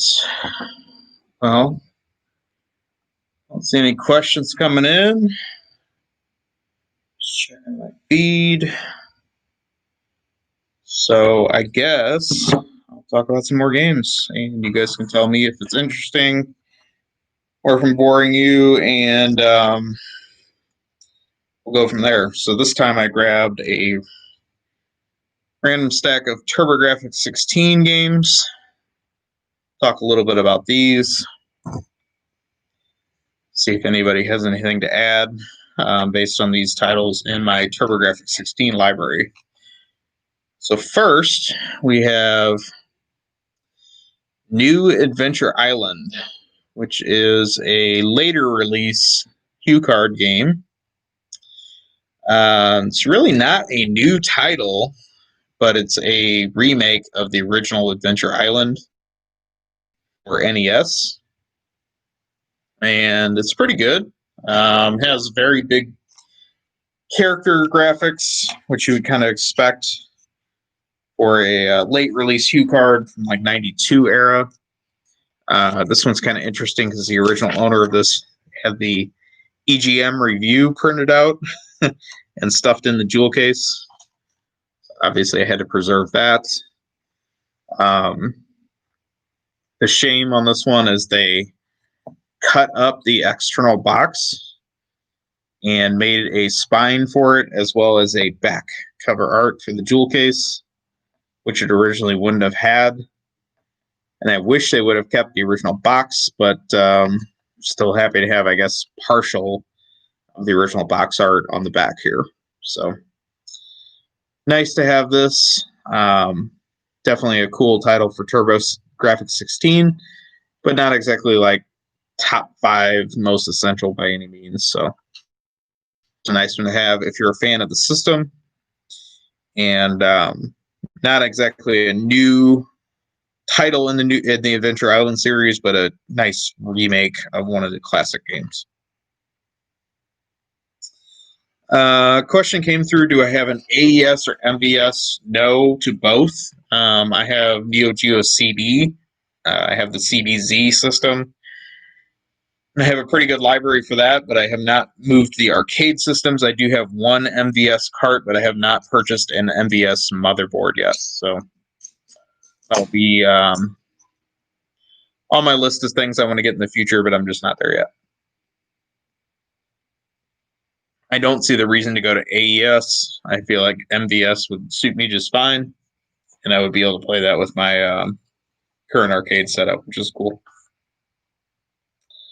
Another Turbo 16 title is Night Creatures.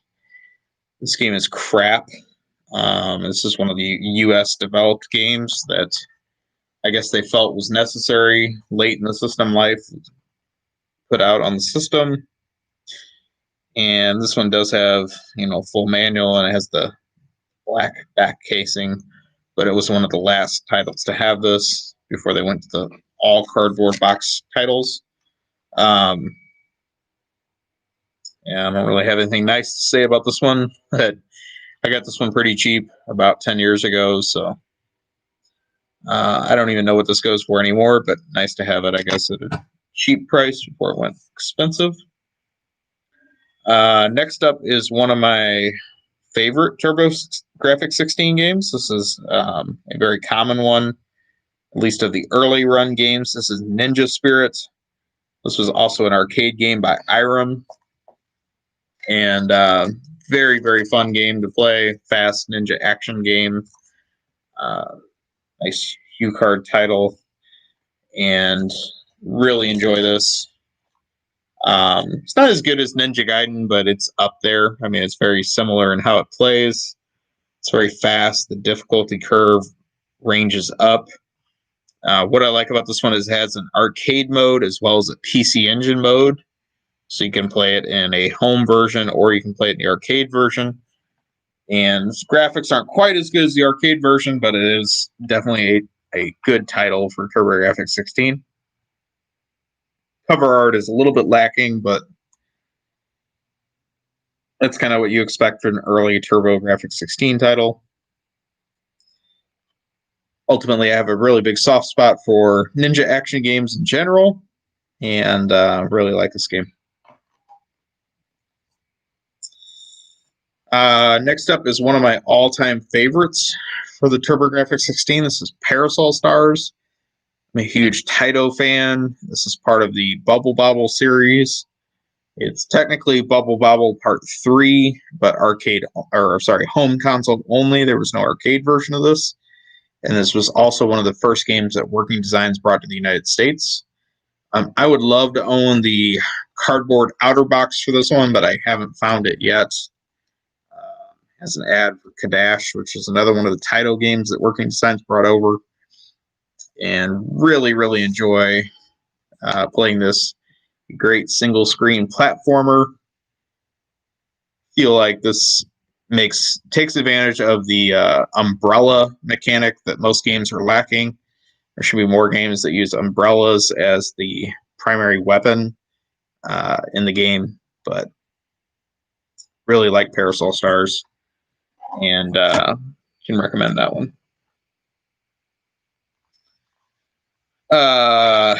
So comment, Night Creatures looks like a bad UK budget PC title. Probably not far off.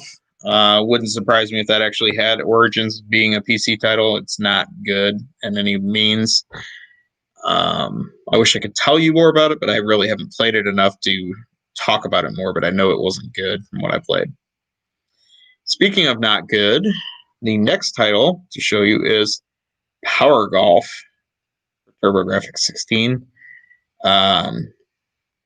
This is not a good game because most golf games are not, and this is not even a good golf game. But the TurboGrafx 16 needed sports games because that's what Americans like to play, and I don't think this made any inroads in selling well. So, yeah. It's not even the only golf game in the system. There was also Arnold Palmer Golf, I think it was. Is that right? Some golf guy put out golf game. Maybe that's not the right guy. Arnold Palmer or some other guy.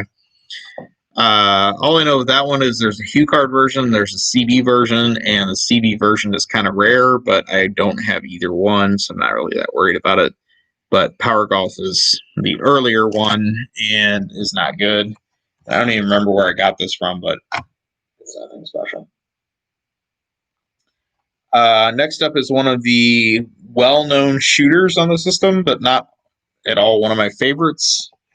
This is R-Type.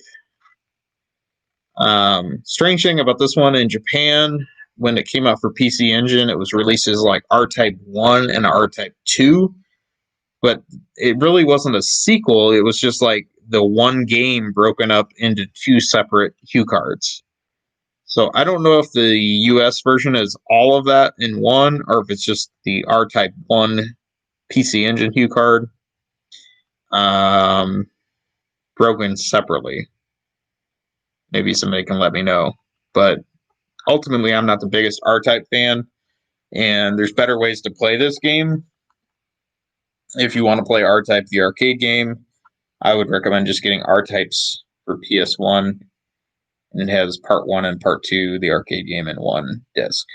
So I think this one did pretty well as far as like all the PC Engine and TurboGrafx 16 games. This is a pretty well-known shooter, but overall not one of my favorites for the system. So I think the last game I grabbed from the stack is the only one of these games that's actually a CD game. And everything else I showed you was all HuCards. I do have a lot of CD games, so the Turbo 16, Turbo CD, and Duo. This one is relevant to talk about because it's Riot Zone, which was a beat-em-up, late-release CD game. One of the ones that came in this Duo-only artwork. This one was released by Westone, which was a great arcade developer and also creators of the Wonder Boy series, which I really am a huge fan of. And this one is not very special. This was released as Crest of Wolf in Japan, I believe. But the difference is this came out in Japan in 1991. And if you think about all the home console beat 'em ups of 1991, probably would have done okay based on what was out there at the time. But by the time this came out in the US, which was 1993, 2 years later, you already had stuff like Final Fight CD to compete with and Turtles in Time and stuff like that. And when you compare it against those, it doesn't really hold up very well at all. So I can easily see why this game did not sell very well, or be very distinguished as far as like why you should buy a Turbo Duo in 1993, because ultimately it didn't hold up to the best of the best beat 'em ups from that era. So why I say this game is relevant today is because this game was developed by Westone, which is one of my favorite developers. And they also developed the arcade game Clockwork Aquario in 1992, which never got released. However, today, the publisher Strictly Limited, who I'm not a huge fan of, just did a pre-order for a PS4 and Switch version of Clockwork Aquario, the 1992 arcade game, on physical media that you could pre-order. And I did. I did pre-order the PS4 version. I'm very excited about it, but at the same time, I'm trying to temper my excitement because they're saying it's not even going to be released until next summer. So nothing like a 7-month lead time on a game that you paid full price for. But it does look like a really cool 2D action platformer from the arcade that just never got released, with some really cool graphics. And like I said, I really like Wonder Boy, so if it looks anything like the Wonder Boy series, I'm sure I'll really like it. I'm just hoping it's better than Riot Zone here, because this was not one of the best titles that Westone released over their age. So anyway, that's a little bit about this one. As a CD jewel case release, this one comes with full back artwork. It's nice. This one wouldn't have had a cardboard box or anything like that to come in. So yeah. So that is that stack of TurboGrafx 16 as well as CD games that I grabbed randomly. Talked a little bit about those. I'm going to take a look at the chat, see what kind of questions have come in. So, which gaming channels do I follow regularly on YouTube? Any channels that deserve more credit than they're currently getting? I would say a lot of the people that I currently subscribe to need more subscribers. So I would say some of the main friends that I have on YouTube would be McFly, which I think is Real McFly on YouTube. Not positive on that. And then we also have Tom, which is like TB46667 on YouTube, I think is his full searchable name. Also, we had earlier in the chat, we had Mr. Dude 206 joined. He's another one of my channels I watch regularly. Other than that, I think a lot of the channels I watch are probably more popular or like car related, because I watch a lot of car related channels, or Dead Mall related. Hopefully you guys watch Dan Bell.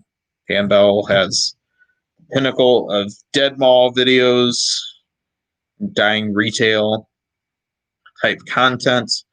It's been a little slow this year, but I think understandably so. Just hasn't been a lot of ways to get out about. So yeah, I watch a lot of that kind of stuff. You know, a lot of the stuff I watch, like I said, is car related or music related. Just the bands I like. I watch a lot of stuff that they have as well. So, other questions. So, Bad Voice Bob thinks the US version of R-Type for Turbo 16 is complete. Yeah, I think it is. I think that's what I've heard as well, so we'll go with that. I just think it's so weird that the PC Engine, they released it as two separate games. I think it was like 4 levels were on the first cartridge and 4 levels of the second cartridge. So hopefully the US version has both. But either way, I think, again, I would recommend the PS1 arcade disc R-Types to play the game best as possible. So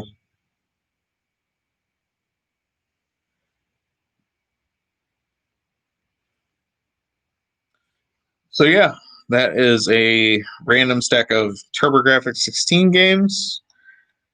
I guess in the interest of the channel or the chat being interesting, I will grab another stack off the shelf of something else entirely, and we'll talk about those unless you guys have something else you would like to chat about, in which I am more than game.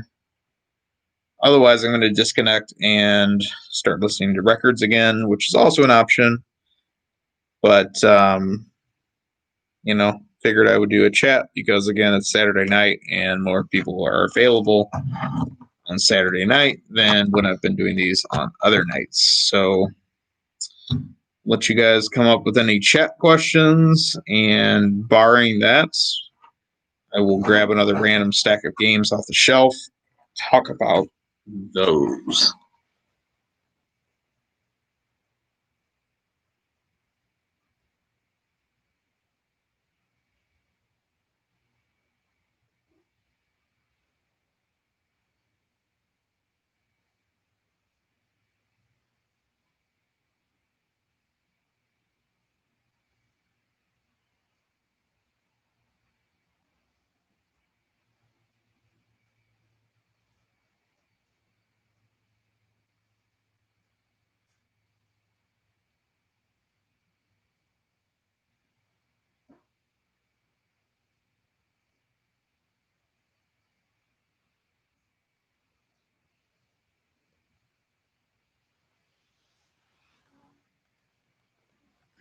All right. Questions. So, what bands have I rabbit holed recently? Really sure what that means. Rabbit hole. Like things that I've just recently got into, or things that I'm trying to really stock up on. I guess I'll answer the question this way. So there's a band that I like that is now defunct. That was active as up until about 4 years ago, I think was their last album. They're a band from Dayton, Ohio called Motel Beds. And kind of like garage rock with a little bit of like a Beach Boys type sheen to it. A little bit of a surf rock type thing going on. Not super corny like the Beach Boys. I guess I don't want to like make an impression like that because they'll just, say it's not good. But I've been really like digging into their albums a little bit more, and I got one of their albums today in the mail that I haven't listened to yet, from 2011 called Tango Boys. But I've also been listening to some of their other albums recently. Sun Fried Dreams is a really good one. And then also Dumb Gold is another one that I got that is really good. And then I can't think of the name of their very last album from like 2015 or 2016. But it's pretty solid too. And I did see them live one time and hung out with the band before and after the concert, and kind of made an ass of myself because I was ripping on one of the local bands that was opening. I thought they really sucked while I was at the table with a couple of the band members from Motel Beds. And it turned out they actually knew one of the band members in that band. But I stand by my opinion. That band was terrible, regardless of their personal relations. But anyway, they were pretty fun stuff. Um, I don't think they ever really took off in any way, shape, or form, but they put out like 5 or 6 albums and they were pretty solid. One of my friends is really into them, even more so than I am. I think he has like all their stuff, so yeah, fun to have that. All right, well, next up, I grabbed a stack of Dreamcast games off the shelf. I don't even know what I grabbed, so we'll talk about these. I do have a complete Dreamcast set, as I said before. So some of these games were just bought in the name of completion, more so than something I actually want to play. And that would be definitely the case for the first game of this stack, which is Kiss Psycho Circus. This is a first-person shooter starring the band Kiss, of which I am not a fan of. I think this was, well, actually, I know this was originally a PC title. So this is kind of like one of those games that got a release based on the Microsoft CE partnership with the Dreamcast. Made it easy to port some of these PC titles. Again, I have nothing nice to say about this game other than, if you're a fan of the band Kiss, you might like this game, but not something I would ever play. I do think this supports the Panther Dreamcast joystick, which is primarily used with first-person shooters. It has a trackball and a joystick. I know this was one of the games that was like featured to play with that, so that's one thing it has going for it. But not at all a classic Dreamcast game. And I think even if you're a Kiss fan, probably a little questionable whether you would even like this, because I don't really know why, being into Kiss would lead you to a first-person shooter, but it is what it is. Next up is The Last Blade 2. This one I actually do like. This is a classic SNK fighter.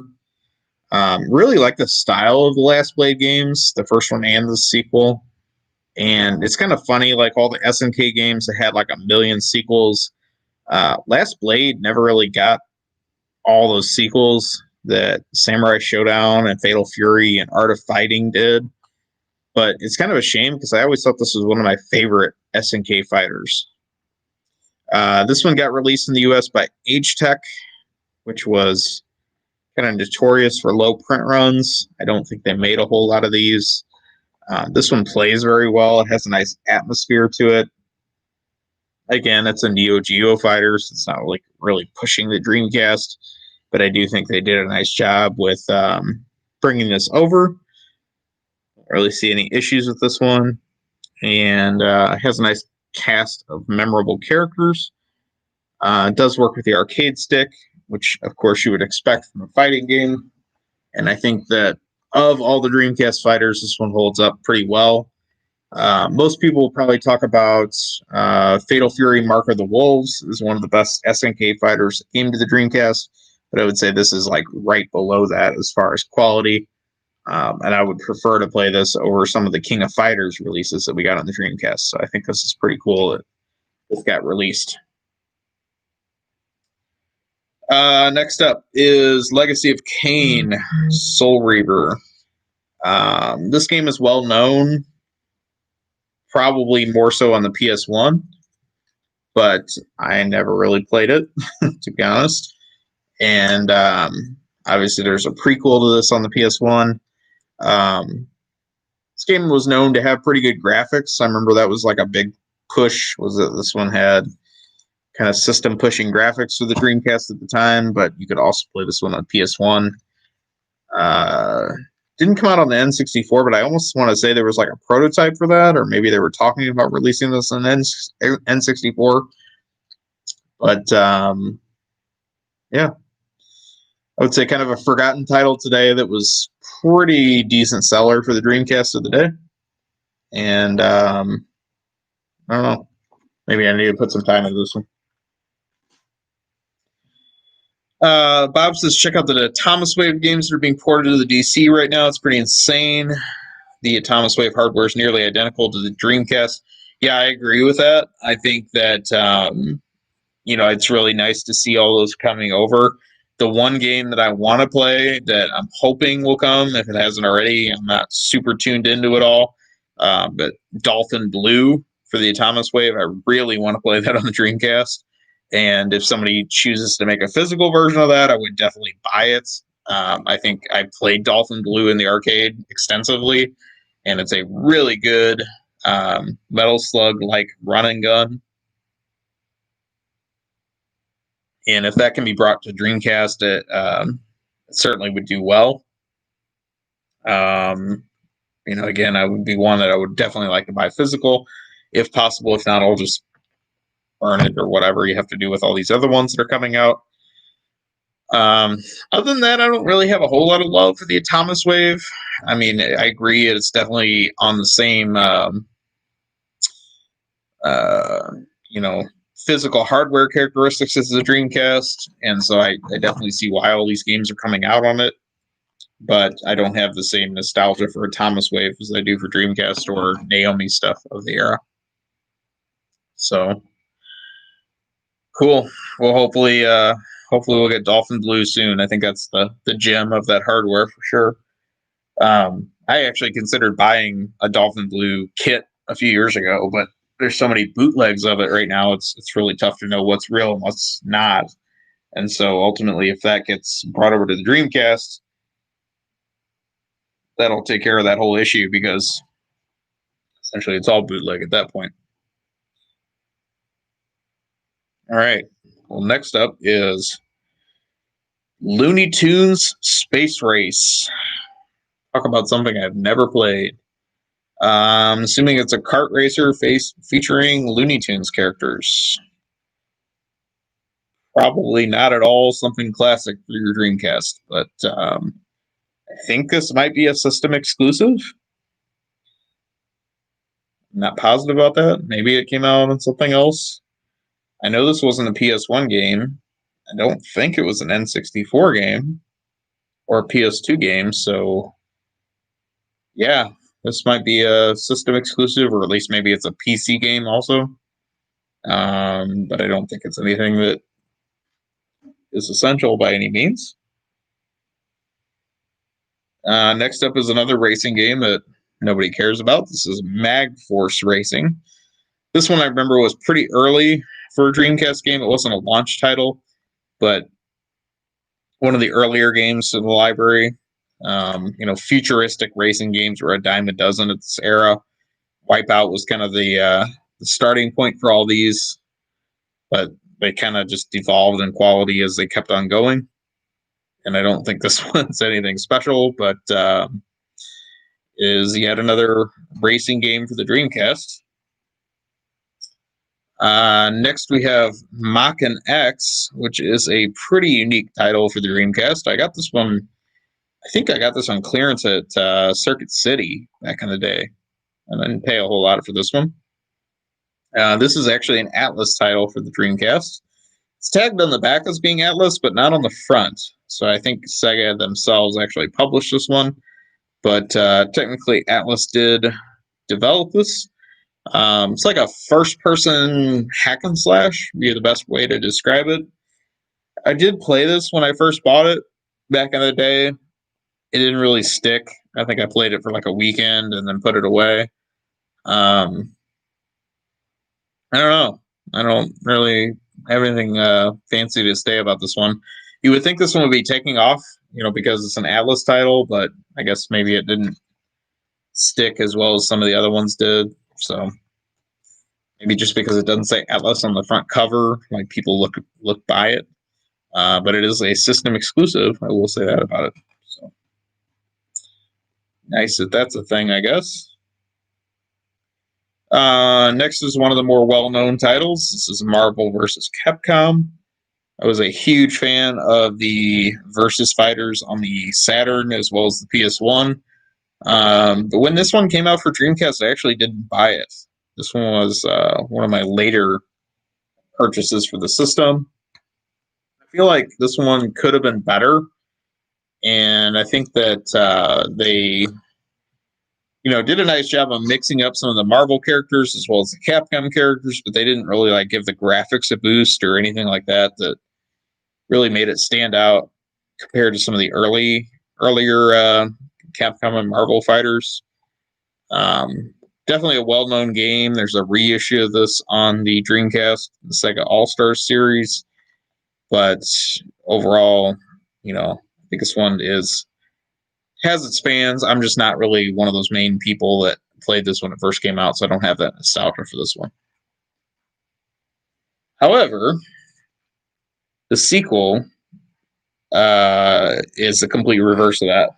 I played the absolute crap out of this game. I was a huge fan of Marvel vs. Capcom 2. That theme song will burrow its way into your brain and will never come out. This one I purchased as soon as it came out, and I did play it constantly. I liked playing this one with the arcade stick. Really can't fault the mix on this one. I think I had 56 characters in it, which Marvel vs. Capcom 3 and the latest one can't hold a candle to the mix on this one. They really went all out with this. And although the characters on the cover are not the most representative, this one is probably the definitive game in the series. Obviously, it came out on the PS2 and Xbox as well, much later, but to me, this game belongs on the Dreamcast. This is the system that it was really known for to kick off. And I have all the nostalgia for playing this on its native hardware when it first came out. So next up is another great Dreamcast game that is a system exclusive. This is Mars Matrix. This is a fantastic shooter brought to us by Capcom, but actually developed by a company called Takumi. Incredibly difficult. You can memorize this game all you want, and it will still beat you down. Very, very innovative combo system to this game. The points that you can score in this are limitless. I mean, like hundreds of millions of points. And the way that you combo in this is crazy. Takumi had kind of a mixed track record before this. They did also create the Giga Wing games on the Dreamcast, as well as some other shooters. But this one really was the best of the best. The graphics in this one are not the best, but the gameplay in this one really shines. And you can play this one very competitively and try to do your best with the scoring system in this one and really not get bored. Always been a big fan of Mars Matrix before it really took off in value even, and think that this is really one of the main reasons you should own a Dreamcast even in 2020 is to play some of the system exclusives like this that really bring that console to the forefront of what was going on 20 years ago. So I bought this one new. I remember buying this locally whenever it first came out. Might have even had to reserve it because I don't think they made a whole lot of these. But I was really happy to get this game as soon as it came out and play that one. Last game I grabbed on this stack is nowhere near as interesting. This is Matt Hoffman's Pro BMX. I think the story with this one is it was like a spin-off game to the Tony Hawk's Pro Skater games, but with bicycles instead of skateboards. So Matt Hoffman being like a BMX biking badass or whatever. And I never played this one nearly as much as like the Tony Hawk games. I guess if you were like big into bicycles, this would be like your dream game. It had all the attitude and songs, and it was an Activision title.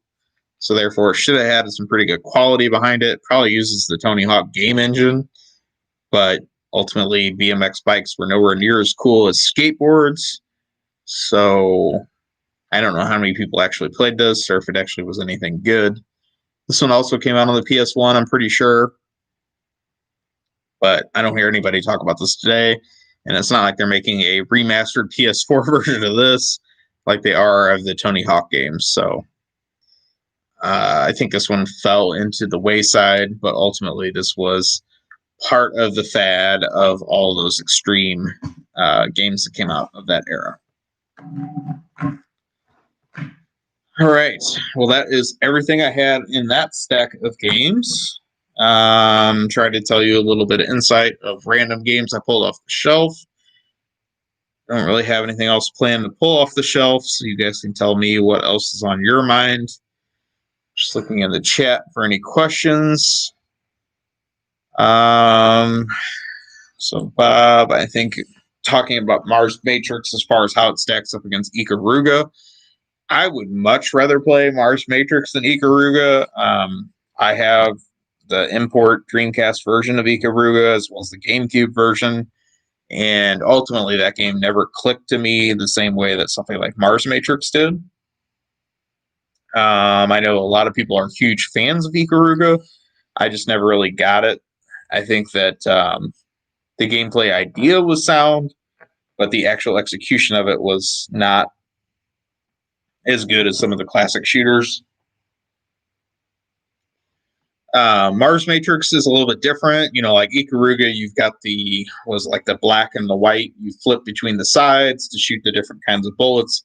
Mars Matrix is more about, how can you combo your shot as much as possible to maximize points. And you have like a steady shot that's very fast, or you have like a spread shot that's more, I guess, spread out over different enemies.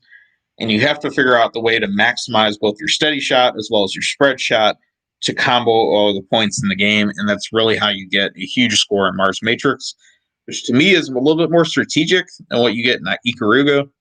But it definitely has more of a learning curve to it to get to everything you need with that game. But I like, just about any of the shooters on the Dreamcast. I just think that Mars Matrix is like a little bit of a cut above most of them. Once you really get into it and try to understand the scoring mechanic of it. And back in the day, that was one of my favorites to really dig into. I haven't played it as much lately, but I think that if you really try to learn the mechanics of Mars Matrix, it's a very rewarding game.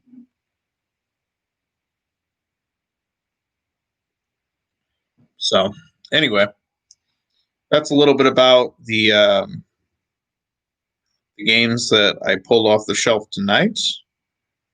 What else is on your guys' mind? Just checking the weather forecast because it has decided to get stupid cold here tonight. And looks like it's going to be very cold for the next few days. It's kind of a bummer because we were getting decent weather for late November.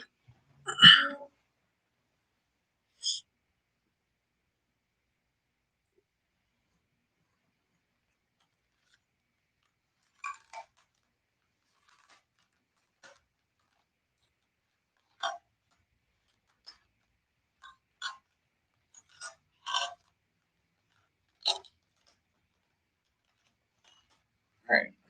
These up on the shelf.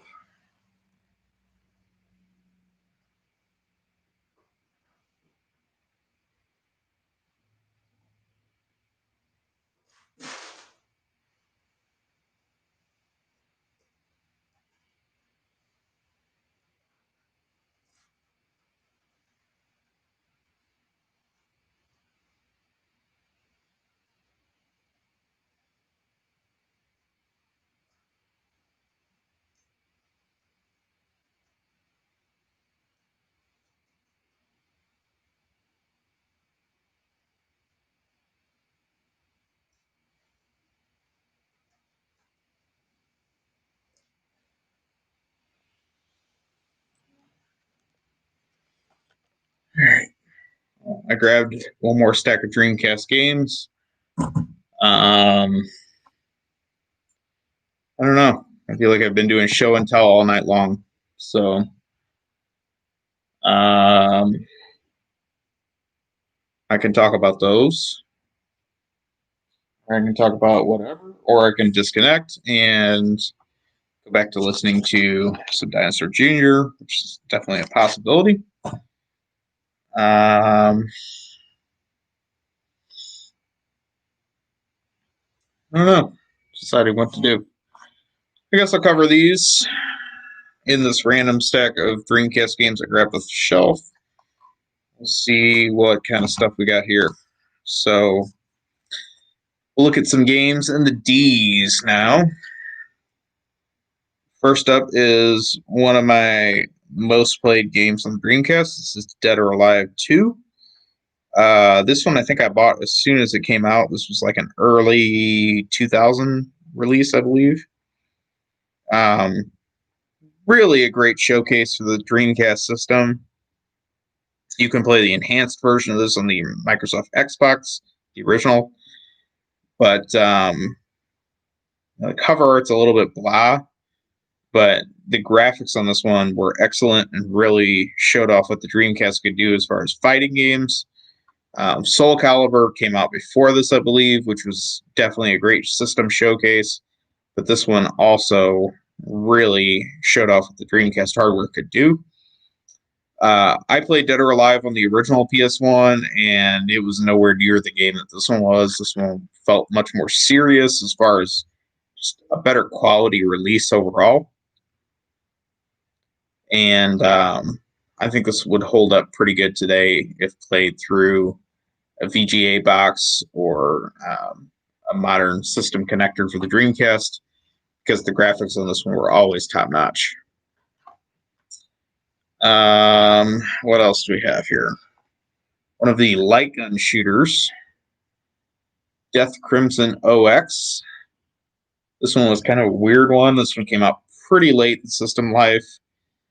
I think it came out at a slightly budget release title price of maybe $24.95, which at the time was pretty good for a Dreamcast game. I did buy this one new, but I think I bought it on clearance. It might have been like $10, if I remember right. I remember hearing that Death Crimson 1 and Death Crimson 2 on the Sega Saturn in Japan were like two of the worst games ever. And so I always was curious about it, because I was like, well, if they're that bad, I got to check them out. But when this one came out, I thought it was fine. I mean, it was no House of the Dead 2, but for a budget title light gun shooter, it was actually a pretty decent game. And even if you play this with the standard controller, it actually was okay. I don't know what this sells for these days. I don't think they made a whole lot of these, but at the same time, I think a lot of them were on clearance shelves. So there might still be like new copies of this for sale today. I know there was for a long time after the Dreamcast was a popular system. People still had copies of this laying around. So weird that we got this year. Sammy published this year. Sammy, the creators of the Atomic Wave, who we were just talking about. And Sammy, as far as a U.S. game publisher, was pretty weak in the U.S. by the time this came out. So probably was one of the last games they ever put out. But this one did get a release here, and it's pretty strange. Next up is Deep Fighter. This one is one that I've never played, but it does support a lot of the peripherals on the Dreamcast I see. And then what I also thought was interesting about this one is it's a 2-disc game for the Dreamcast, which there's not a whole lot of these. I don't really know why. I don't know if it's just due to a lot of FMV or what, but it's kind of underwater adventure game, and I really can't tell you a whole lot about it because, again, I haven't put a lot of time into this one, but it's definitely a unusual one for the Dreamcast. Came out kind of early in the Dreamcast life, but I don't think they sold a whole lot of these. I definitely haven't seen a whole lot of them in the wild over the years. So, next up is another one I haven't ever played. This is Demolition Racer No Exit. I guess the only thing I would have to say about this one is I have seen new sealed copies of this one, even in 2020, that are still laying around. I think for some reason this one was like majorly overproduced and then ended up in wholesaler arms. And suddenly there's still a bunch of these laying around. So if you want to play a weird Dreamcast game that on the surface is uncommon, but really isn't uncommon because there's a bunch of unsold copies of this, I would recommend this one. And I don't know. I mean, there was all these like, it was kind of a fad on the PS1s, like Demolition Derby games. There's several of them. It was like an original one. There's a sequel. There's a side story game. Like smashing up cars was like a big thing on the PS1. And then I think by the Dreamcast era, it really wasn't that popular. But this one still was a thing that came out during that era. Next up is a well-known series on PS1 that also got a Dreamcast release, and that is Dino Crisis. And I don't think this is like a major revision for the Dreamcast. It got like a mild refresh. It probably in reality was based on the PC version of this game because, you know, Dreamcast was in bed with Microsoft CE. And I know Capcom was into releasing some of their stuff on PC at the time. So I don't really hear a whole lot of people talk about this one these days. More likely they're, likely to associate this one with the PS1. What's kind of funny is there was a release that came after this on the PS1 for Dino Crisis 2, and that never got a Dreamcast version. So weird that we only got the first one on the Dreamcast, and then it went back to the older hardware for the sequel, which never got a remake or refresh on the Dreamcast. But Dino Crisis definitely has its fans. Kind of Capcom's unheralded survival horror series. Also kind of a mess of a series because you figure this one came out on PS1 and Dreamcast. The sequel only came out on PS1, and then the third game in the series only came out on original Xbox. I mean, it's kind of all over the place. So that's kind of that. And then the last game in this stack I grabbed is I think system exclusive that nobody cares about, which is Dinosaur, which is this weird Disney movie that had these dinosaurs with full articulated mouths and teeth that look goofy as hell. That some reason warranted a Dreamcast game. Yeah. I never, ever played this, nor do I ever intend to. But maybe somebody can tell me if they ever saw this movie, why this was a thing. I don't think anyone ever remembers this one fondly, but that is part of the Dreamcast collection, so that's why I had to buy it. So, anyway, that is that for that stack of Dreamcast games that I wanted to show. Again, you guys can tell me what you guys want to see next. Actually, peeling a sticker off the back of this case that I just noticed it's bothering me. It's probably from whenever I bought it a decade ago or whenever. Apparently, I paid $12.99 for Dinosaur, which is entirely too much money. I don't even know if this game goes for $12.99 today. If it does, it's kind of sad. I would prefer to have played $5 or less for something of this quality, especially because it's something I'm never, ever, ever going to play. But that's how I like to waste money on video games, apparently, back in the day. And it's funny, when I completed my Dreamcast set, I don't know, 6 or 7 years ago, I guess. You still could find Dreamcast games in the wild pretty easily. And I remember I made a few road trips at the time. There's one I went to a road trip in Wisconsin, as well as a road trip in Indiana that, like, I brought home probably 30 to 40 games each trip because they were dirt cheap at the time. Like, Dreamcast games were kind of like rock bottom, probably like $4 each for all the uncommon or the like common but not like desirable stuff. And I just stocked up. I mean, there's a lot of them that I bought from that trip that really helped me finish the set. Um, Finishing the Dreamcast set was nowhere near as tough as finishing the Saturn set, and I think that back in the day, again, these games were not that hard to find. You could walk into a random game store and find Dinosaur for Sega Dreamcast, whereas in 2020, you're probably not going to see this, regardless of whether it's worth anything or not. You're just not going to see these games in stores like you used to. So I think I bought them at the right time. Again, time will tell if that was a smart decision because a lot of these games are crap and I will never buy them or I'll never play them. But just nice to have them, I guess.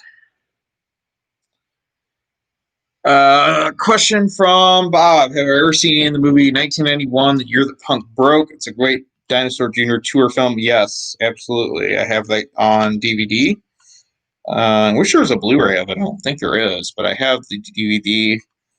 And it's kind of interesting because it's like pitched primarily as a Sonic Youth movie, but it really is much more than that. There's a lot of Nirvana footage in it, Dinosaur Jr. obviously, and then some of the other bands that were on that initial Lollapalooza tour, as well as some of the other tours of the era.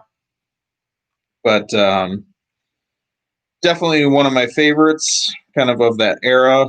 I was a little bit too young to be going to concerts in 1991, but was into a lot of those bands even as early as then. And then I guess my video I would recommend to you, if you haven't seen it, is the movie Hype. It is centered around the Seattle scene, and it's kind of an interesting era they filmed it in. I would say they filmed it in like 1995 and moving into 1996 when the grunge era was really dying. But they interviewed a lot of the big Seattle bands of the era, as well as some like much lesser Seattle bands that were given equal screen time as some of the bigger ones. And Shout Factory actually put that one out on DVD or on Blu-ray a couple of years ago, and it did some nice bonus features and things like that. I really like it, so would definitely recommend checking out Hype if you've never seen it. It's a good snapshot of the era, as well as also some of the lesser bands that made up that Seattle scene and Pacific Northwest scene of the early 90s.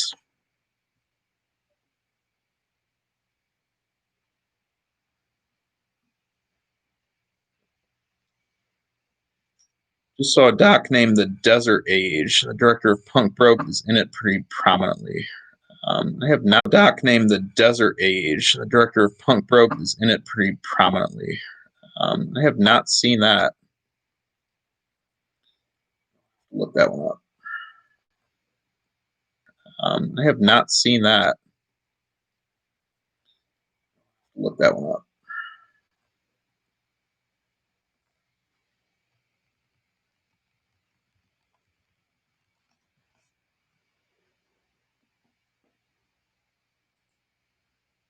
Oh, cool. It's around the California desert bands. Oh, I would definitely be into this. I like the Palm Desert bands like Caius and Brant Bjork, Queens of the Stone Age. I'll have to check that out. That would definitely be up my alley. Thanks for the recommendation.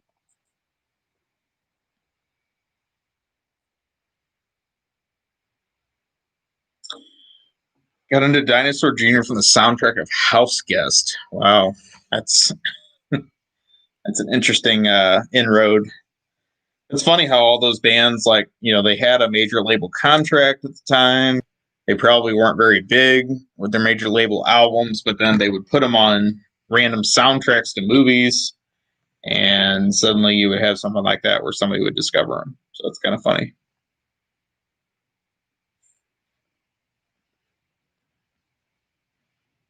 Haven't seen Hype in 15 to 20 years. Yeah. It holds up pretty good. Like I say, I would definitely recommend the Blu-ray of it. It's got a lot of cool bonus footage in it. I really like all the, I guess, the lesser bands that were really featured in that movie. You know, like a lot of the big ones that already moved on by that point, but they kind of profiled a lot of the bands that never really cracked it big outside of the Pacific Northwest that still were pretty good.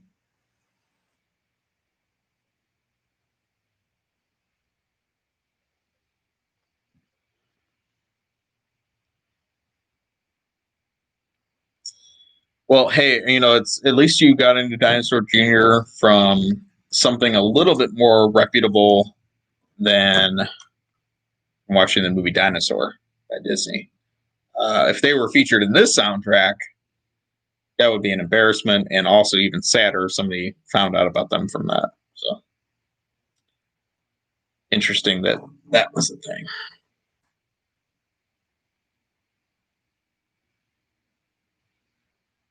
All right. Well, I guess that's about all I have to show. I pulled random games off the shelf from several different systems tonight. I talked about them, and I could keep doing that, but I don't know if that's really entertaining. So I'm going to log off, I guess, and dig back into some Dinosaur albums. Probably going to listen to You're Living All Over Me next. Just one of my favorites. And we'll see where that goes. Hope everyone has a good evening. You guys are all staying safe. Hopefully you had a good Thanksgiving and holiday weekend. I'm enjoying having a 4-day weekend at work, even if I didn't really do anything, but it was kind of nice just to have a break. And whatever stuff you're listening to, hopefully it's good. And hopefully you're not getting music recommendations from Disney's Dinosaur movie, but hopefully you're getting good recommendations from quality records like this, as well as other stuff you're into. So hope everyone again has a good night. Thank you all for tuning in, and we'll talk to you all soon. Have a great day or night, and I hopefully will do another stream whenever the mood hits me. See you all later.